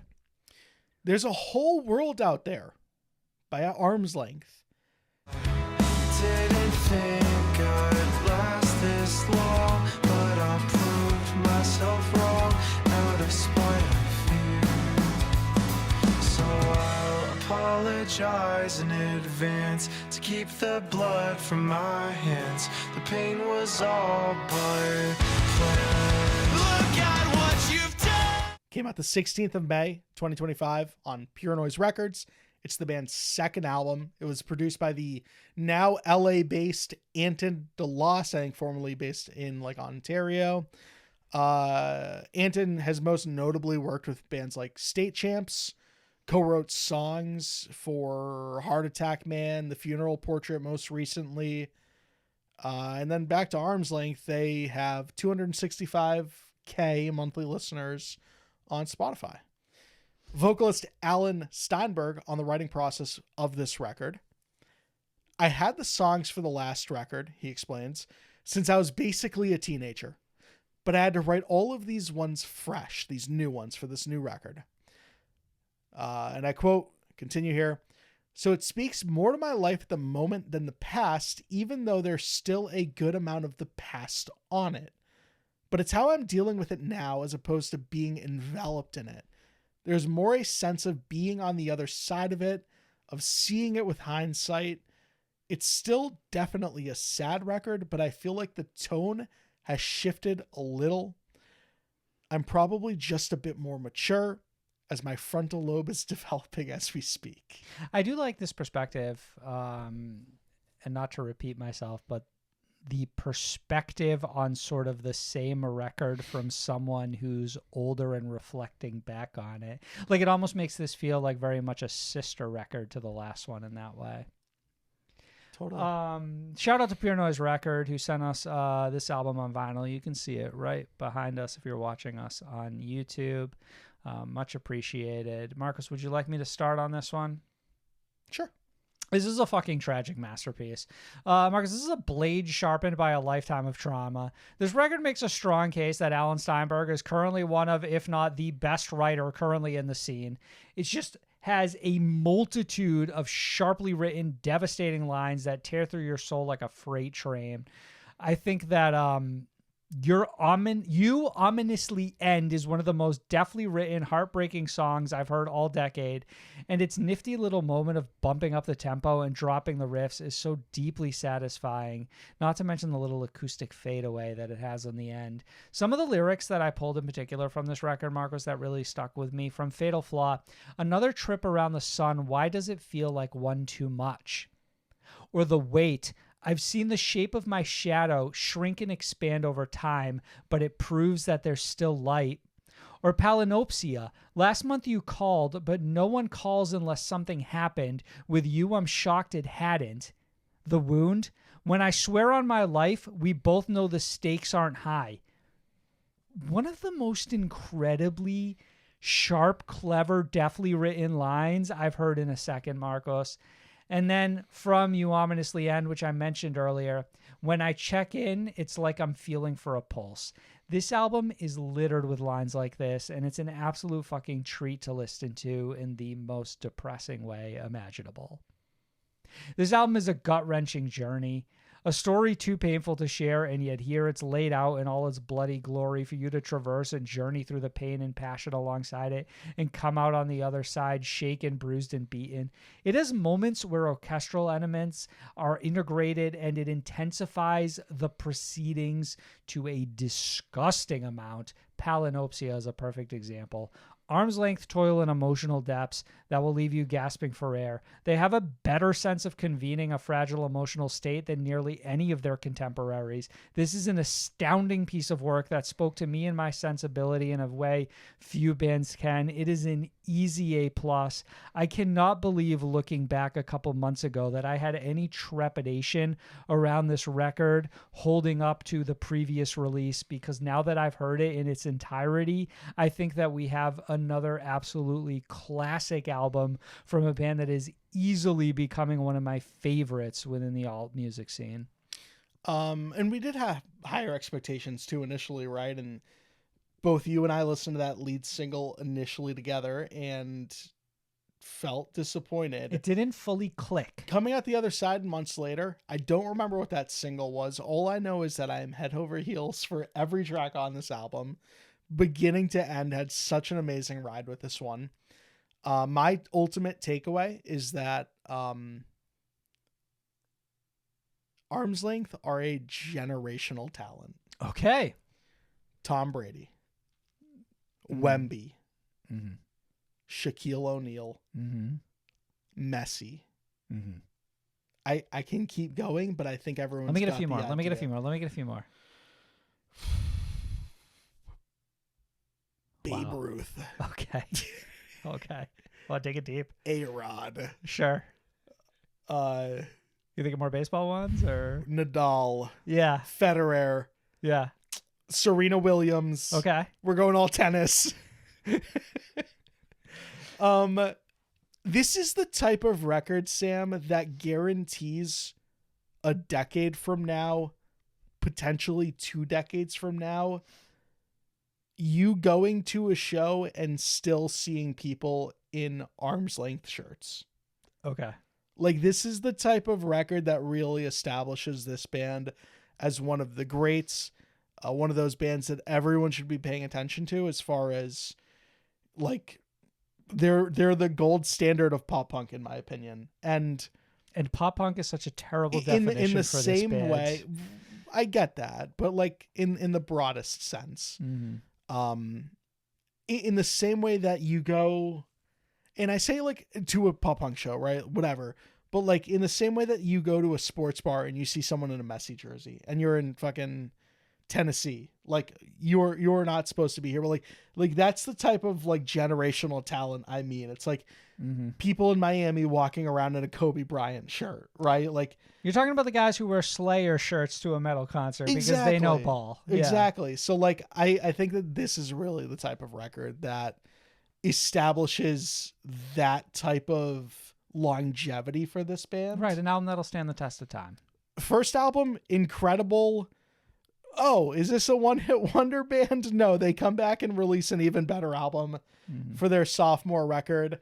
And, you know, we had some of that context at the top with the band's vocalist talking about how, like, oh, had my whole life to write the debut album and realized I didn't have my whole life to write the second album. No fucking sweat off anyone's back, bro. You fucking released the better record. This has better songs. Like, and I say that with the utmost respect because I absolutely adore that last record. And credit to the other members of this band too, not to simply call Sure, out. of course. Yes. But like there is a fascination that I have with like the voice of this band, the storytelling aspect. You highlighted so many incredible lyrics that just like perfect. And scratch that itch every single time. Yeah, this is an A+ for me as well, easily. Okay, good. I'm glad we landed on the same one for this too. I was a little worried because when I come out of an album that I absolutely adore, I do have this like fear that you and I could end up in a situation where you don't have that same passion for it. And I feel like I have to sell it to you, and that's absolutely not the case here, and that's great to hear, Marcos. We had a couple followers chime in, too. Melvin over on Patreon said, the storytelling, lyrical quality of the Arm's Length album is desperately what this genre needs to get back to. I thought about that, too. There was some aspect of this band that felt like they did harken back to a certain, like, era of emo within this scene that felt like it truly was just about living in the most miserable depths of your feelings imaginable. Ryan over on Patreon said, maybe a hot take, but New Arm's Length is an immediate album of the year contender. I don't even think it's a hot take, to be honest with you. I'm right there with you. I was hyped because I love the debut, but wasn't expecting the sophomore masterpiece identical how I was coming into this album, and it sounds like you did as well, Marcos. Totally. Matt over on Twitter said, from my review of the New Arm's Length album, gave it a 9.5 out of 10, by the way. I've got to say, delivering a worthy and quality sophomore record is tough for a lot of bands. But even after a monumental debut album, Arm's Length have managed to hit even harder and deliver us a stellar record with There's a Whole World Out There. The lyricism is this band just at the top of their game, and bands in this genre can learn a thing or two from how honest and clever they are here in the songwriting. This band is truly one of the best bands to grace this scene, and this album feels like a true testament to this statement, and they deserve everyone's attention. Marcus, a couple Very more well records said, by here the way. before we finish up. Very well said. Yeah. Moving on. We got I Don't Want to See You in Heaven by the Callous Daoboys.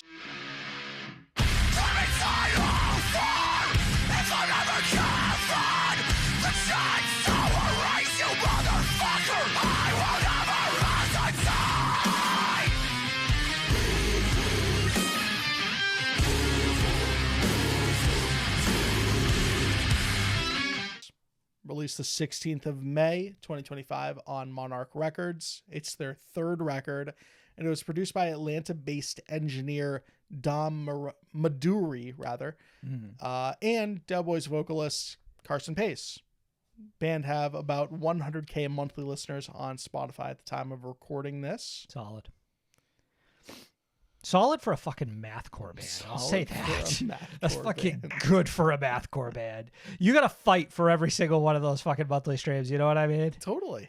You have to, you build that audience off of fucking blood, sweat, and tears. Marcos, this album is dripping, soaking wet with character. It's inspired, intuitive, and completely unhinged at every turn. It's an amalgamation of dozens of ideas bent and contorted into a Frankenstein creation that begs to be gawked at. It's an album of nuances asking to be spinned endlessly, each time diving in and retrieving a new little trinket to treasure. While it carries itself like a distorted beast, it consistently provides a litany of simple, satisfying treats like the unbelievably compelling hook from Lemon, the bouncy riff in Two-Headed Trout, or the barn-burning moments of tears on Lambo Leather and Idiot Temptation Force. Idiot Temptation Force in particular is one of the most caveman satisfying type heavy songs I've heard in a minute. Arguably the most endearing aspect of this band is their penchant for comedy, though, with a writing style that is regularly clever and grin-inducing. Quote, eyes like water rides because you can be a legend at a Guitar Center or an office job, but never both, from Full Moon Guidance. Or, quote, a man whose favorite song doesn't make your eyes roll, from Distracted by the Mona Lisa. If I was to hold a singular criticism against it, It's that the closing track, Country Song in Reverse, doesn't quite satisfy and grip me in the same way the closing track, Star Baby, from previous release Celebrity Therapist did. I can match that energy slightly, if only because there is a nature of it being hyped up within the album and in sort of a fourth wall breaking manner that leaves you sort of expecting it to be the greatest Callous Daoboys song you've heard in your life. The interlude that which plays it isn't quite. right before it is really novel because this band from the intro builds this sort of universe you exist in where I think the album is pitched as like an artifact in the Museum of Failure or something along those lines. And you are listening to it in current day 2,325. Right. Because the record is 300 years old, recorded between 23 and 24. And you see like the length of that final track and you know what they did with Star Baby. So there's a lot of build up to that one. And I don't think it hit quite as hard for me as Star Baby did. I still do think it's a pretty good track though. I don't think it's a bad song. No. You any wrapping up here to do? Ultimately, I think this is another creative swing for the stars from one of the most enigmatic bands in the scene. This is a solid A for me. Love it. My takeaway is that a symphony of skills, every note in tune. This album is a proud showcase in what can only be described as elegant mastery across an extremely rich and savory assortment of talents. I think that can be applied broadly to their whole catalog, but I think it is at its most unnegligible here. The members of this band have honed every skill, and as a group, I think move so fluidly despite the overall chaos of their well-established sound. Chances are, if you're listening to the show right now, listening to this review, you've listened to Callous Daoboys, you've heard us talk about them in the past, you should be familiar with what they sound like. There is such an overall chaotic nature to their sound. You talked earlier about how like it's got like this Frankenstein feeling. There's a lot of, sharp lefts and sharp right turns, and you don't ever really know where you're going. But this band does such a great job of making it all flow so naturally as well. And I think that can't be understated, and it can't be like undersung, underappreciated, whatever you might want to use there. Again, this band continues to wear many, many hats, and like impressively so, all of them fit like a crown. And it makes for a listening experience that's just filled with like endless dopamine, endless moments where your jaw just falls on the floor briefly, or your eyes just lighten up at a violin that just comes out of nowhere, or a witty line. I talk about like the multi-talented elements, like the storytelling suddenly here, the lore building with the intro track about the Failure Museum and all this sort of stuff, kind of like prepping you to listen to the album before you dive into it. And I think ultimately, like, there might not be a great payoff, like a incredible payoff at the end, but I think that this record is still actually impressively wonderful, and I think it's probably their best record. I take it over Die on Mars, I take it over Celebrity Therapist, and I think it's an A+ easily. I think that this is one of the best bands this scene has this, like, of the last decade, Callous Daoboys are among the best this scene has had to offer. I think them challenging themselves and then challenging the listener make them one of the most rewarding bands in this scene for certain. A+ is strong. Glad to hear you enjoyed it. Solid A and an A+, bro.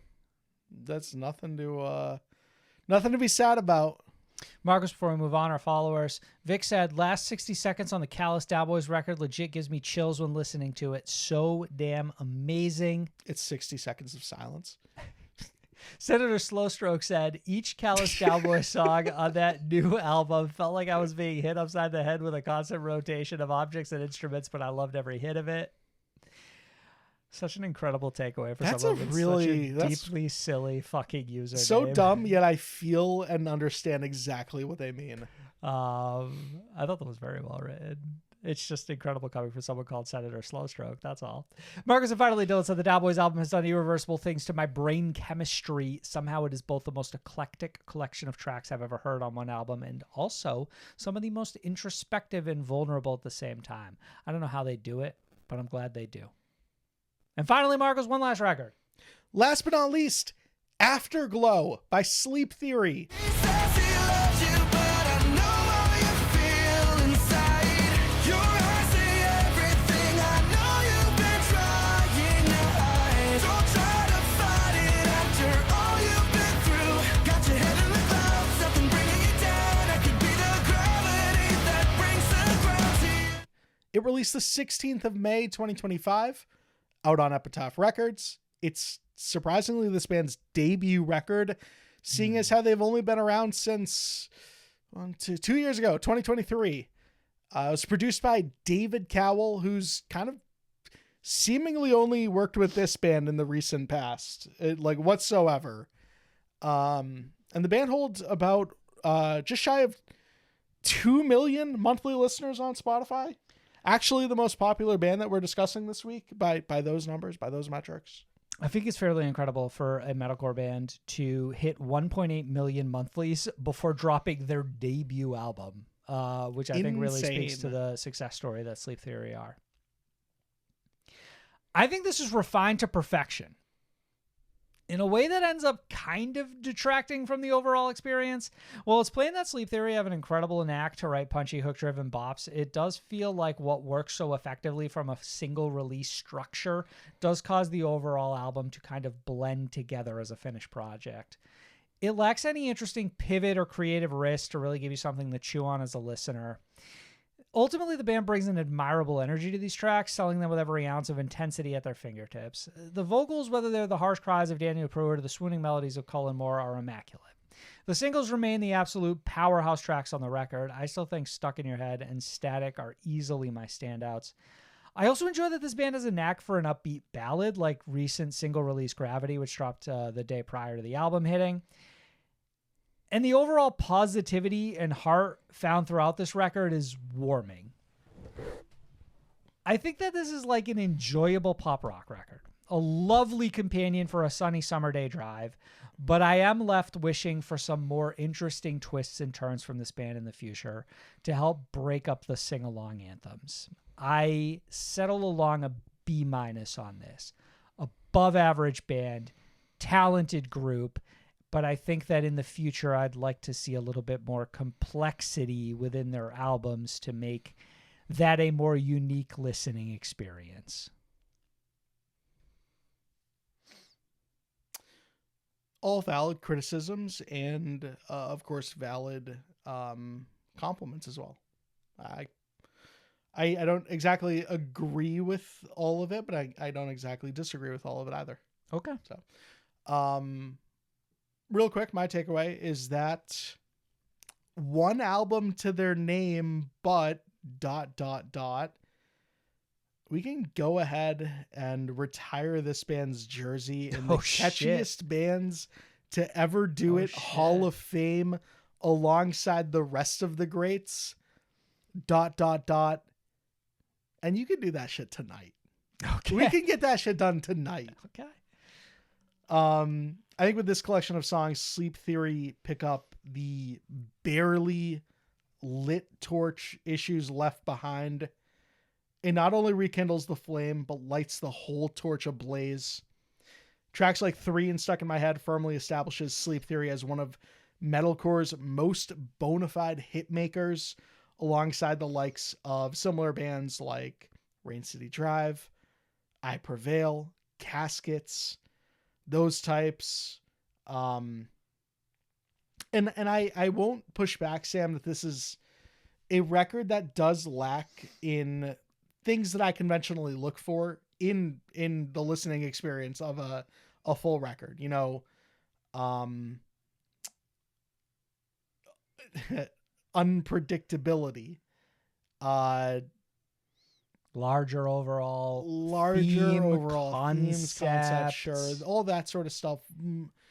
I was gonna say vulnerability, but it doesn't super apply here. It's more of a matter of subtlety. I think and to some degree lyricism, this that band sort of is stuff. vulnerable. I think it's more so that Totally. I find myself searching for like a through line throughout this record, and ultimately realizing that this is definitely more in the space of a, combination of singles that really exist in this record together, but don't necessarily have anything tying them together other than that they have similar styles and approaches. So I think with that in mind, I actually do really respect that this band ultimately does accomplish what they set out to do, like clearly set out to do. Like this is, I think, very, very clearly a collection of singles more than it is an album that you need to play and listen to track 1, 2, 3, everything in order. So as far as like that being an issue that I have, or ultimately like something that detracts from the listening experience for me, it's less harsh than it would be a band that I think is trying to set out to accomplish those things. That's fair. I went back and forth on that a lot too. Like, do I judge the band based on like what they've like what they attempted? Like, what is it that they were going for? Like, ultimately, like Sleep Theory set out for, and I think nail what they attempt. I think that a lot of this is personal taste for me, where I go into a record and I think I need to have a sort of bigger body of work to that has more interconnectivity, that sort of tells a broader story. Like it needs a little bit more variety. Otherwise, what I found with this record is that it blended a little bit too much for me.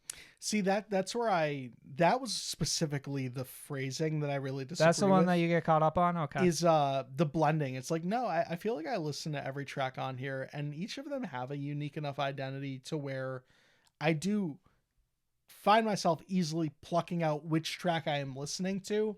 I think that overall there is a sense of it being maybe one or two songs repeated, in the sense of like at some point halfway through or on the later half of this record, you get to a track and it's like, oh, well, yeah, I guess I kind of have heard something like this already. It's I don't think I'm listening to this record and it's all bleeding into each other in a way that, like, I'd call it a little I get one lost. note. You know what I mean? Where there are certain things that I think would have helped sort of, hey, have a big branching off closing track, have, maybe something akin to like an acoustic ballad, an interlude, something that helps sort of break up the pacing a little bit. So it doesn't feel like you're just going single, single, single, single, single over and over and over again. That's fair. This is essentially the same criticism, and I know we didn't review it on the show, that I have for something like the newest Memphis May Fire album, right? Which ostensibly was 9 singles released and then like one other track that didn't make the cut for a single but still could have been. From what I can gather, this one was only like 3 or 4. As far as No. total. No. Are we sure? You're way off. I'm way off. Here. Never mind. Okay, if you don't need me to point them out in You're good, particular, you're okay? good. All I was seeing was that, like, I checked that like all of the songs from 2023 didn't make the cut. No, we had like 3: Gravity, Static, Paralyzed, Stuck in My Head, Fallout. I trust. Okay. You gave it a B-. I'm actually going to go with a B+. Okay. I mean, that said, just I'm thrilled you had maybe a more I'm positive takeaway than I associating did. this band with like my all-time goats as far as what I'm going to music for, in the sense of like, on a consistent basis, I'm always looking for bands that are filling that void that Issues left behind, that are Sure. delivering the same types of earworms at the same, like, with the same, ferociousness that bands like Caskets and Rain City Drive are, and I Prevail are. Like, that's always going to be something I'm in the mood for and actively searching for. And I think that this band kind of came out of nowhere, and I think a lot of people also realized that they were looking for exactly what this band is supplying to. Yeah, and I mean, it's no doubt that they have an incredibly like promising future ahead of them. And another win for Epitaph Records, who just one of those labels who always seems to, Who just keeps winning. well, always make the right decision as far as the one band like this they're willing to sign every year. Yeah, they certainly do have a good read on these things. As always, everyone, thanks for listening. If you're hearing us on Spotify or Apple, please leave 5 stars. If you're watching us on YouTube, please drop a comment. Let us know if you listen to these albums, what you thought of them. Let us know if you loved the debut song from President. What do you think about the future of I Prevail? Get in there. Tell us your feelings. Leave a thumbs up. Thanks. We love you. Bye. God bless.